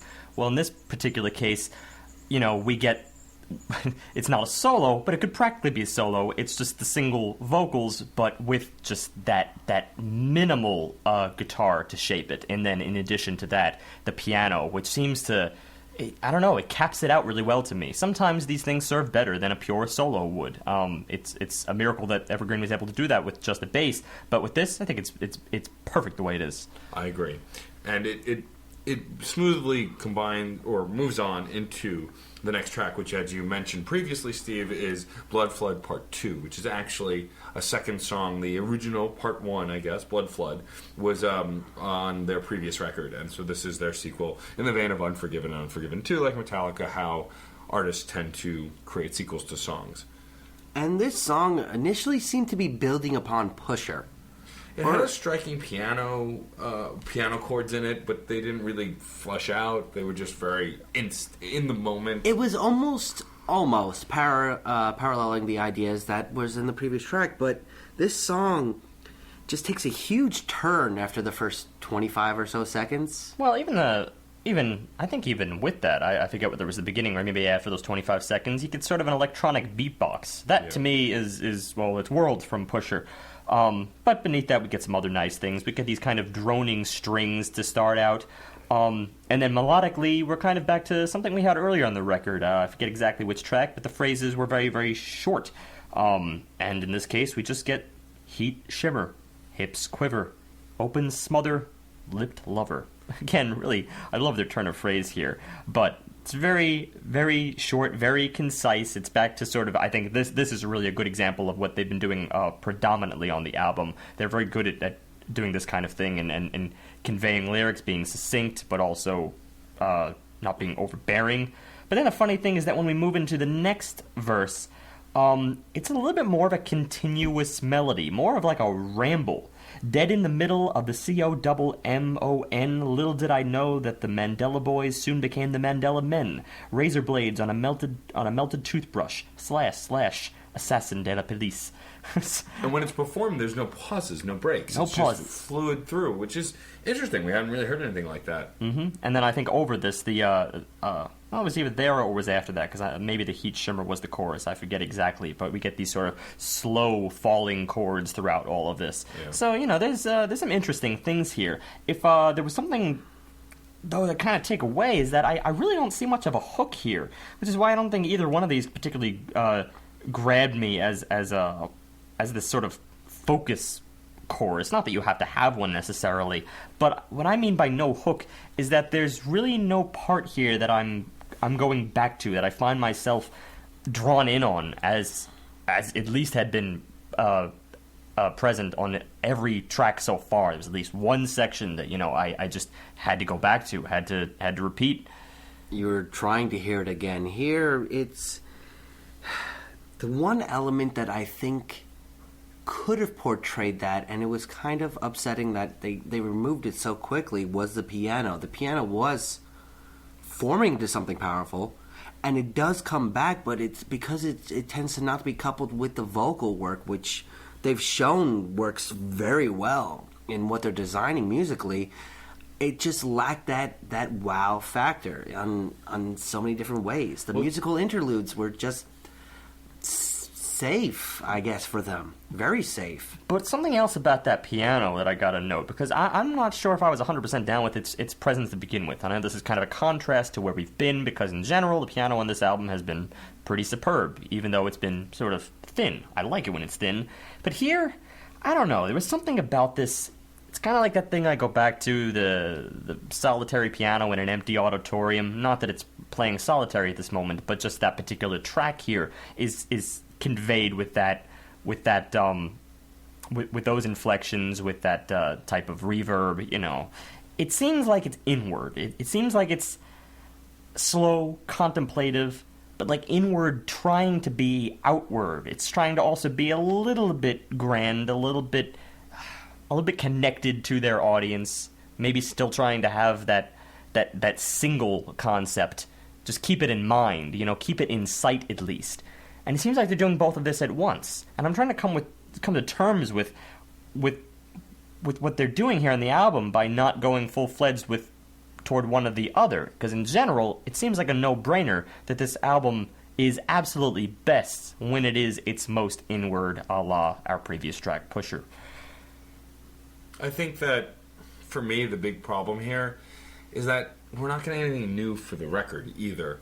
This sounds, the technological kind of side of it, the almost electronic sound, is very familiar to what we had in Gospel of John Hurt. I'd say in theme it fits more to the album than Gospel of John Hurt did, but still, sound-wise, I'm not getting anything that different. And if there's something they perfected on this record, more or less, is keeping us interested in being unique per track. And this time, it just felt repetitive. Well, there is only one thing that I could think of, and that was just maybe the horns themselves. It seems like here they were including a full-fledged horn section that were kind of a nice addition to the final stretch, just to kind of beef it up a little bit. It gave it a majestic tone, but all in all, we've had majestic in other ways on this album. Yeah. So you're right. It's just a different element to achieve the same end, and perhaps that's why it didn't come across as terribly unique for this album. But that brings us into track 13, Leaving Nara. Obviously a reference to the earlier portion of the album when we arrived at Nara and we talked about just plain old Nara. With this track, I guess we could say at this point it's the conclusion. We do have a track after it, but this more or less feels like the summation of the record. But we're having another issue here. It's just, at this point, I'm not getting anything new. They're doing things they've been doing on the whole record. Instead, this is very similar to Arriving, which might be on purpose, but it's not just similar to Arriving. It's similar to many of the themes that they've created on this album, which makes it a conclusionary paragraph. It's a summation. That being said, I kind of didn't want just a summation. It goes through the same sort of flowing between different thematic ideas as Nara did, and back in track 3. Same lyrics, Hallelujah, Beauvais, Alabama. That was back in Nara. Hallelujah, Beauvais, Alabama. And then here, actually, same thing. Something Steve said that was actually kind of on point is, I was saying it did have a warm feeling, like wrapping you in a hug from someone you love. But Steve mentioned it was kind of a needy hug. And though he was cracking a joke, it's actually kind of appropriate. I feel like this song's existence is to kind of really bring home the theme, but almost like, I need you to get this, like almost in an awkward, uncomfortable way, which fits to the record, but it feels almost forced. It's not awful by any means, but it definitely does feel a little forced. If it was separate from the album itself, if Arrival, Nara, and Leaving Nara were 1, 2, 3 in a row, it could have done a great, impactful job, but there's just so much of this dispersed throughout the entire album that bringing it together, yet keeping them as separate sections, not really doing the blending that we had already gotten in so many other songs here, it just doesn't quite have an impact that you're looking for. I almost wanted to retract the needy hug comment, but at the same time, you make a good point. It's I don't want to, because I keep making these allusions to introspectiveness, introversion. I feel like these are very broad words that really don't do this album justice. I'm sure there's a point beyond this, but I really am just focused on this concept that I've been saying the past 3 tracks now, that there are a few tracks in this album that, as broad and sweeping as they can be, sometimes it feels like they're somewhere between inviting you completely in, or rather being selfish, which is not a bad thing. Being so selfish as to be so introverted that you kind of want to know more about this particular personality, and then on the other hand, being so accessible, being so relatable that it's kind of being a little bit more outstretched and not so inward, such that people can, dive right in immediately. I kind of like when they make you work a little bit, because it's always curious. I want to know more about the personality. Something, a little more single-oriented doesn't make me as concerned about the personality. And this is one of those tracks that is just smack dab in the middle. I'm not there are other things that can be gained, for instance, of the more accessible track. Things like the fact that you could probably explore more just in terms of musicality. A lot of times, and if you go into an introverted direction, you're leaning towards perhaps a more minimalist direction, right? Not as much exploration in the music end. Well, on the opposite side, you can really explore. This is just sitting between, where we get a little bit of both. I feel like it's still kind of inward, but it's not, it's not 100% accessible. There's something still very dark about this. Beauvais, Alabama, I'll bury my hands deep into the mane of my lover. Beauvais, Alabama, into the arms of the warmest color. But that's a little bit vague. Yeah. Just a little bit. At the end of this track, we get about a minute to a minute and a half of silence, which is the universal sign for hidden bonus track, which we get. And if you listen to it on Spotify, as we often encourage you to do, that track has a separate track and a name. It's Lovely Day, and it's actually cover. Steve, you had told me the artist that it was covered. That was Bill Withers. Bill Withers. So I think none of us have actually heard the original. So the best I can say for this track is it was very pretty. I liked it. I thought that they did a good job with creating this song, but I can't compare it to the original, so I don't know if it's better, worse, and different. I'm not sure. From the tone of the album, especially now having gone through the whole album, I mean, what can we say? But they all J-ified it. Yeah. It sounds very, very consistent with their tone, which I've been loving in very distinct moments. But let's face it, as far as a mood change is concerned, this is just like a continuation from leaving Nara. I feel like I'm in the same place generally. I owe the same compliments, perhaps also the same critiques. And that's a kind of a stagnant place for the album as we close out. Well, and the problem is they have that minute and a half gap, and then we go back to what we were just listening to. It's not like it was something completely different. Well, it's not just that. True. It has a little bit too much of a direct nature of what Alt J does when they're by themselves, when they're making their own original content. It's not really shrouded, and it's not really as explorative. It's in the middle, but in a slightly different way. I love it. I really think, as far as a nice, warm song, it's great. But that's because it's an Alt J song, I guess, as opposed to a great song on this album. Yeah. I guess I will take us into our wrap-up today.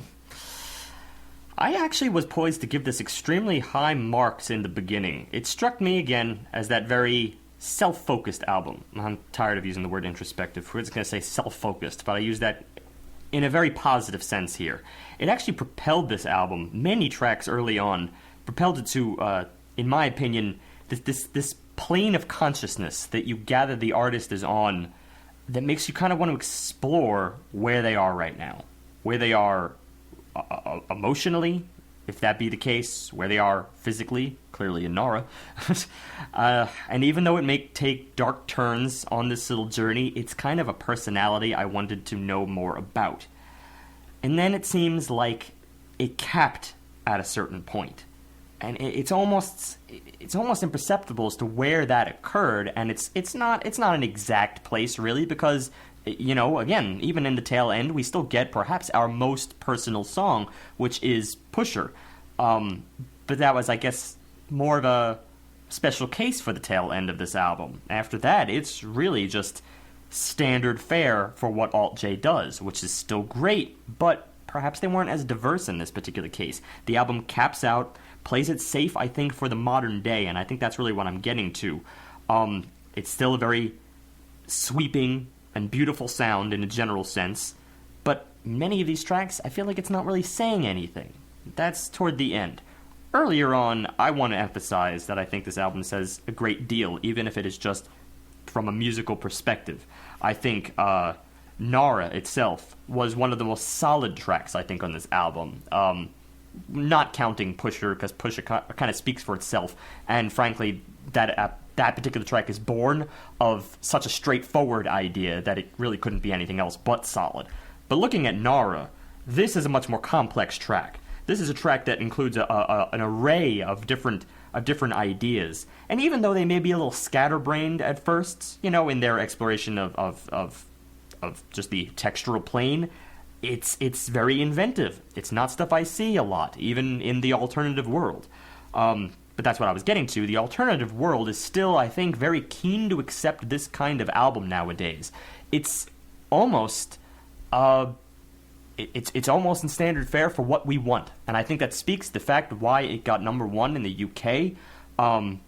And well, if the States had a more uniform demographic, well, who knows? Maybe it would be #1 here. But then again, there's other things that made their way over and made it straight to the top just as easily. Even within the alternative environment, in general, it excels at these kinds of things, using oddball instruments in a extremely compositional manner, such that it comes across as being gorgeous but also innovative at the same time. What I'm really looking for, though, the real thing that I think this album is lacking in some places, but it gives me in others, is those aha moments. Like, for instance, what I got toward the end of Nara, where the ideas are really expanded. That E pedal B minor chord, the piano chime work there, the triad work. This is the kind of culmination stuff that I perhaps could have served to be more toward the end. Otherwise, it would have left me on a more positive note. But frankly, it gave me that up front. It made me so curious with the array of what it can do, and all its different ventures, that I was led to that expectation for the tail end. The tail end was standard stuff, standard in the alternative world, with the exception of Pusher. I have good things to say, but it was a little bit of a peak. I guess this all comes down to the fact that we're still in 4 territory. I think that's obvious. But I think the end of this album just disappointed me enough, with the exception of Pusher, that I'm more in the lower 4s now, where I was in the higher 4s. I'm gonna conclude this with a 4.4, maybe just shy of the upper echelon. For me, I mean, it's weird. When I was listening to this record, and I gave it quite a few listens over the week, I was conflicted. I didn't enjoy it at first. Like, there was enjoyable stuff. I was in the same exact situation, actually. But I just couldn't put my foot on it. I couldn't figure out why I didn't like it. But I think I know why. Emotionally, it's very disjointed, and that's on purpose. The awkwardness that's conveyed is intentional. It's part of that self, that introversion, all of that stuff that Steve had been saying, so I'm not going to harp on that. So I get that. And I think in the vein of what was the album we did with the Wall Street Players, Paper Chase. You're meant to feel these things. Episode 29. Which is great if the album conveys that, but it doesn't always. You get songs like The Gospel of John Hurt, and Lovely Day, and some other stuff throughout the album. The single Left Hand such and such, because I'm not looking at my notes. Left Hand Free. These things take you out of what the album was trying to build to, and I don't need to go on at length because Steve hit a lot of really good points, but I don't know that I'm going to be as generous as Steve was, because I think it's not a 4.5, obviously, but I don't even think it's a 4.4. I think that they're a talented band that do a lot of great work, but from what I've heard also, this is nothing like what they did do. They changed a lot when their lineup changed, and I don't know. I was heavily disappointed. I was expecting an emotional arc to come full circle that didn't. It was too disjointed and didn't make that point. I'll only say this one point because there was we like to consider other ratings in terms of how we justify others. And, for some reason, in the course of this album, I thought back to something like Damon Albarn's Everyday Robots, which he did back in episode 109, which was an album that, in general, had a really tight theme. It was all about nature and trying to come to terms with nature and technology and all that stuff. It was also very light music. It was introducing new stuff, the kind of stuff you'd expect from any member or founding member of the Gorillaz. But it all really wasn't hitting some of the chilling parts, the chilling points that this album reached. But granted, this album failed in that other respect, in that it really wasn't a tight, fully formed album. It didn't have this introvertedness. What is this? Like, that's a really vague way to describe something. But in terms of theme, this album is kind of all over the place. In especially in regards to the Gospel of John Hurt, it's just kind of like an idea thrown in here. At the same time, you get a lot of warmth. You get these warm foothills. You get this sort of warm, rustic environment on the other hand. And then in the other place, you get that, well, we were on tour in Nara. Here's an environment vaguely surrounding a place that we were at. In theme, it's really all over the place. And then in arc, it kind of fails a little bit. It's those aha moments that I think really are propelling this for me. But in general, I think I'm getting more out of fully formed ideas here. Fully formed musical ideas here than I did, say, in Everyday Robots, which I rated a 4.3. I think for me, in actually wrapping up my wrap-up, I got disconnected from it too much. I couldn't stay in it. It kept kicking me out, and I think it's because of those things you mentioned. The theme and the arc were really disjointed, and I really think that, for me personally, I have to hurt it for it. But then again, also, they're very talented musicians, but I think ultimately I didn't enjoy it. And whereas, like, bands that don't even make the grade close, but I've given higher ratings because I really enjoyed it, like OK Go, which I rated fairly highly because I really enjoyed it. I think here it's just, I wanted more from that arc and that, and it thought, in the first half, I thought it was building to that arc and theme that me and Steve were talking about. So for me, it's a 4.25. It's not a 4. I'm not going to punish it too hard because ultimately there are talented musicians who did very interesting things. But I think that the Swiss cheese of it all, the fact that there were these gaping holes, was too much for me to ignore. So it's a 4.25, and I don't think I'd come back to it. It's a high rater that I think I'm kind of done with after listening to it for the podcast. Swiss cheese. I rather like that. That is a great metaphor, and... well, I'm going to definitely be coming back to not just this album, but I'm going to definitely find their first album, An Awesome Wave, which, title-wise, really, really good. I like every single one of these songs, just about, but some of them I like in the setting outside of the album. I like them for what they are, not what they bring to the table on the macro scale. And I think that's the best way for me to sum it up. It's not a whole. Swiss cheese is perfect. It's... I love Swiss cheese. Well, no, it's a composition to some extent with some of the things that are thrown in here. Left Hand Free, Blood Part 2, Leaving Nara. I mean, I think things could be jumbled around. I think the Gospel of John Hart is great for what it is, but for the album is not so great because I think it's having a little bit of an identity crisis when it comes right down to it. That said, there are 3 songs here that I am thoroughly in love with, which I think are 5-star songs. That's just the thing. It's hard to say, well, yes, you made 5-star songs, but you're not even close to a 5. It's a contradiction. It hurts. It hurts a little bit, but I think Matt's in the exact right spot. 4.25. Its lack of cohesion hurts it more than just dropping it down to a 4 or 5, which, as we've spoken in the past, is where we start getting our 0.1s and differences there. But its lack of cohesion in its identity is more dramatic than just dropping it down to a 4 or 5. It's a great sophomore album from a band that lost a quarter of its identity in losing one of its bandmates. Is a band that has self-proclaimed to dislike the limelight. That for a while, none of the band members were actually giving photos or interviews because they just couldn't take it.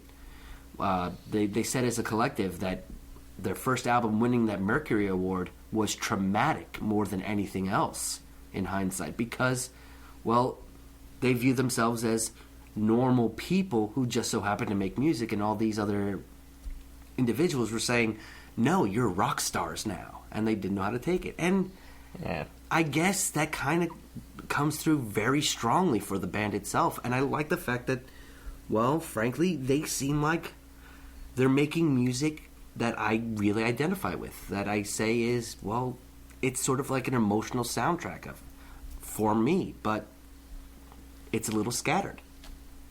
No, I think that's solid. I'll keep my rating this time and just, I guess, bump it up a little from you guys in the average. But yeah, I think that's a pretty good wrap up for this album. Yeah, it's it really lacks on the arc front, but what it makes up for in the moments. We touched on something when we were discussing the album, but I'm afraid we're not going to really be able to get into too in depth because I think it's a pretty breathy topic. But I want to at least broach it and bring it up. Although I do like the idea of possibly discussing bands being influenced by their fame, because that's kind of actually fascinating that they were destroyed by becoming famous. And I mean, look at, like, we've just talked recently about Weezer, and other bands have done something like this. But the topic Matt wants to bring up is something that Steve actually coined right before we started doing the podcast. Well, I didn't coin it because right now I didn't write down the coinage. But let's just say this, and I think we were pretty much hitting it on the nose with our wrap-ups. Deviation from mood and style. For better or for worse, because deviation is not always a bad thing. You will find this typically in respect to any album that contains a variety of different styles on it. Not all born from the same genre, for instance. A lot of times I think people mistakenly say that a band is one genre and that's all they can do. Or that's where they want to perceive them. But a lot of times that's not the case. Bands try, I think, in many times to be versatile. They often don't like fitting inside a specific niche, in which case they'll likely try to give you an album that has a little bit of everything. Problem that results from that is, of course, then you're not so much supporting a particular demographic that otherwise would have flocked to and loved your particular style, however small that demographic may be. Instead, now your album is broad. It is trying to reach all the different marks, and in the end, you'll come across perhaps a case not entirely like today, because really the only exception to the rule was it Left Hand... was that track again? Left Hand Free. Left Hand Free. Really, that's the only track that on this album seemed to drastically depart in terms of style. But, you know, if you're doing that on every single track, I think you've got a real disparate hodgepodge of an album, and that's where it can really turn south. I think also the big problem, and we can focus on, at least for relating it to our album this week, the second single, and a single focused for the Americas, was Left Hand Free, which sounds like nothing else on the record. And this insincerity in your singles, you're promoting an album that doesn't exist. Now, John mentioned that supposedly this is more in line with their first record. Be that as it may, it's not a single for their first record. It's a single for this record. And I just feel like it's one of those songs that you take and put on an album. It's insincere to the full work, and we faulted it for that. In fact, I had a conversation with Michael Kill. It was an Autographs podcast, number 8, I recall. I can name those for now because there's not that many of them. And they're slow going, bi-weekly. But he talked about, he has a song called Martyr that he wrote over a year and a half ago. He put out a brand new record recently, but he didn't put it on it because it's actually for another record he's been working on for years. But he was thinking about putting on this record because he's like, well, I have it. It's a release. I should put it on. But he realized it fits the arc of the album he's working on. If he put it on The Snuggle Is Real, it wouldn't have fit what he was going for in that compilation record that was supposed to just be a compilation, not as moody as that track suggests. And I think that's a wise choice to make. And I think Alt J hurt themselves by not making a similar decision. I think also, you know, a good thing, just an interesting comparison here, it's kind of like a trailer for a movie. There's lots of trailers I can think of where you present either the funniest lines that exist in the movie, say it's for a comedy, then that's pretty much it. Yeah. You're going to get the funny lines that you saw in the trailer, and the movie is going to be severely lacking. I can't tell you how many times I've experienced this in comedies of the last 10 years, where they just lump it up all in the trailer, and that pretty much exhausts the record. Now, that's not a perfect comparison in this case, because this is more just in terms of non-representation. Because here, you're right, that track does not represent this album. There are 2 other singles, however, that do. In general, this album... apart from that one case, is very stable in style. It does change up in mood, though. Actually, a good example of a movie trailer that gave me the wrong idea for a movie was Inception, where one of the first trailers was that weird 3D zero G fighting scene, and you made it look like it was going to be The Matrix. Made it look like it was going to be like a high action movie, and that barely touched upon what that movie did. Yeah, barely. It had no idea. No, it was a psychological delve into a drama, but it wasn't an action movie, and that trailer made it look like an action movie. That's kind of what this song did for this album. Made it look like a nice, high, energized pop album. Pop rock album. Yeah. With none of that actually in the rest of the album. But in that case, only because you mentioned Inception, I think that may have actually worked toward its advantage. Lots of people will just flock toward any old action movie, you know, and there's a significant demographic, although I wouldn't associate with them, which it kind of is a little bit more averse to the thinking movie. The thinking movie, Dramas. Dramas, more serious dramas. You know, not to say that, you know, Inception was like high on that list, but it's higher than the average fare for it's not for Expendables modern 2. movies. Yeah, exactly. Which I love both movies, but one's for explosions and one's for Leo. Yeah, you pick your battles. But I think, Steve, you make an interesting point, though. In the same regard, this single could have done the same. It's a high-energy, identifiable single that drew them into a higher art. That said, though, there were still inconsistencies on this record apart from that. So, you know, I think overall what we're trying to say on the surface, because there's a lot more to it than this, is changing your mood is important, because if you're sad all the time, if you're happy all the time, if you're angry all the time, you can listen to that, but it can be hard and doesn't add a dynamic or a perspective. Whereas if you have a few songs that change the mood, it adds a dynamic to the album that gives it weight. When you change the style on a record too many times, and not just the style, the identity of the artist, you become inconsistent, hard to follow, and confusing. And I think that there's a lot more to be said about that, but in theory, at least in this point, you want to have some kind of consistency, otherwise you're just a compilation record. And if you're not releasing your greatest hits or unreleased tracks, you need some kind of consistency. What it says is that you're only thinking short term. You know, if you're thinking within the confines of your song or of the moment in the song, well, that's great. You've mastered that version of the art. But as we've said on many episodes to date, there is, you know, you gotta work small, and you gotta also work big when it comes to music. You gotta work on the micro and then the macro. And the album is about as macro as it gets when it comes to music. Trying to tie together your songs, because this is your release. And granted, many artists don't often think about the album as a cohesive entity, as an arc. Sometimes they are just thought of about compilations. But I do think this is rapidly changing. Although it's kind of been changing for 50 years, it just depends on how much you want to focus on it. And I think we as reviewers tend to take this pretty seriously, because it's an important thing to experience an album for the course of to experience music for the course of 45 minutes, you know, to really sink your teeth into it, as opposed to just, you know, listen to a song in passing and then jump around in a song in passing. Some people are more scatterbrained, some people are a little bit more immersive, and I think a lot of times the immersive art form is where you get the chance to reach higher planes of thinking, higher planes of thought, higher planes of creativity itself. So obviously, in those cases, you do want to think about how your mood is varied. There are two albums that I've mentioned within the last couple of years that had a dynamic just by being consistent in tone and in style. And, you know, it's Shave for the Dark Lord's record, which we mentioned, Sick Passenger, which has that huge narrative arc and is fairly consistent. Obviously, it's all rap.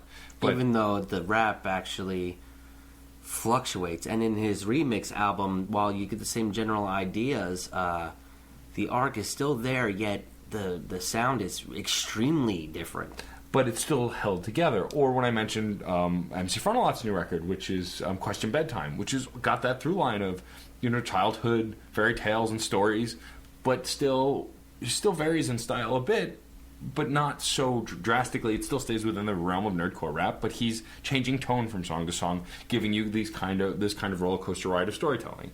You know, and I think on the surface, that's where you want to focus. Not necessarily a succinct narrative, but at least a cohesive tone so you keep people engaged. I think a very good example of, well, at least from my tastes, I think the Decemberists are a great example of a band who really has a set style. They've had a set style. I want to jump back really quick. I said cohesive tone. I meant cohesive sound. tone can fluctuate. Oh, yes, Sorry, they I can contradicted fluctuate. myself. All right. Anyway, you were saying I know, Decemberists. as we're saying about Decemberists, they have a very set style, as you can hear from their whole shtick as a band. They've had this from day one. All their albums tend to be in this kind of Irish folk style, but it's a very unique brand that they've created. It's very consistent on all their albums. At the same time, mood varies wildly. They have their tantamount to jigs. At the same time, that still sounds within the same style as their very soft, delicate, their version of the introverted type song, from a folk perspective, where it's just Colin Malloy and a guitar crooning along, maybe with Jenny on the organ. And that itself is kind of what I wanted from an album. I want something new as a whole. At the same time, I do want it kind of reinvent itself, but not too much. Face it, we're fickle people. Yeah. We're very fickle. We're very fans in general tend to be fickle. They want what they want something tangible, and they want a cohesive art piece. The problem with music as opposed to a movie is that music will very subtly slip away from you, I think. With a movie, you know exactly the moment when it will jump the shark. Yeah. It's very obvious. It's obvious to, as dim-witted as they come, it's pretty obvious. But when it comes to music, it's a lot more subtle. It creeps up on you, and then after a while, you realize that what you've been listening to suddenly isn't the same anymore, because perhaps the artist checked out, And that's very common when you're writing music, is you could say, well, it still sounds musical, but that isn't the end of discussion. Just because it sounds musical and because it sounds good is not the end of the art form. Otherwise, we wouldn't be doing this. Because clearly, every album we've done is certifiably music. Obviously. So We've not hit that 0 point yet. Yeah. So obviously, We've gotten close, shush. Yeah, we have gotten close. don't think about the bad stuff. Don't think about it. But I think this is a good point to jump into getting ready for next week. We probably will come back to this and go more in depth with the two different sides of this. However, I would like to attack our brain. Not attack our brain, attack our spam. Spam. Marvelous. What a website it is. This webpage provides useful facts to us. Keep it up. Who's us? He's speaking for many. Who are the many? The many are New Code Routier 2013 Alcoolemie. Terrifying. I don't even know what that is. I don't know. I don't even know what product they're selling us. You couldn't read the French in the lyrics today. I could, so. but it's been so long since I've taken French that I would have to just keep repeating it in my head and do it word by word, and it would take 10 minutes. Yeah, I never please took not French. insult our French listeners. I don't want to do that. Oh, Yes. how many of them? Who knows? Nope, French Canadians. Just We're say in that the French time zone. population and assume the best. Yeah, right, exactly. All of France. And besides, you've insulted them before. And overseas territories. That's also true. In previewing for next week, we have our guest for the end of November ish. This is a band that we have already promoted on the podcast, who I'm quite fond of, who Steve and John are also quite fond of, just based on what they've talked about, the one song I did an article on. It's Circadian Clock. They will be joining us. They will, as a band, be bringing us an album, which is first. The last time we had a full band, the Wasties, we just kind of had a chat, did an interview, which was a ton of fun, and they performed some songs. This time around, we're going to get to chat with the band, and they're going to help us review a record. It's called Danger Days by My Chemical Romance. It came out about 2 years ago, I believe. It's My Chemical Romance's final record. They broke up, and Gerard Way, the lead singer, has a solo record now. But this is their last record as a band, and we will be attacking that with the band together, as well as we'll have some of their music as well. And that'll be on December 3rd, since now we are on a Wednesday schedule. Yeah. So, I mean, keep an eye on that. It's technically the end of December. Our guests are a little shifted, but we will be on point in December with the return of Nelson Lugo. Go. Completing the trilogy. Yeah, so he can win the contest. Is this- of being is this- Completing the honest. trilogy. Yeah. I don't know if it's of Revenge. his appearances. Yeah. Yeah, I don't know if it's Revenge of the Sith, which would be a terrible trilogy, or if it's Return of the Jedi, which I know he appreciates more, which would to be the better of the trilogies, or it might be another kind of trilogy Okay, that has so- nothing to do with Star Wars. And you guys can cut me off at any point. Actually, I'll cut you off right now because I thought the trilogy was originally referring to the trilogy of the Epic Piecast, in which case he is the first of that trilogy and is so far the winner of that trilogy. Because he's been on the The most. most, yes. Well, Schaefer's going to beat him.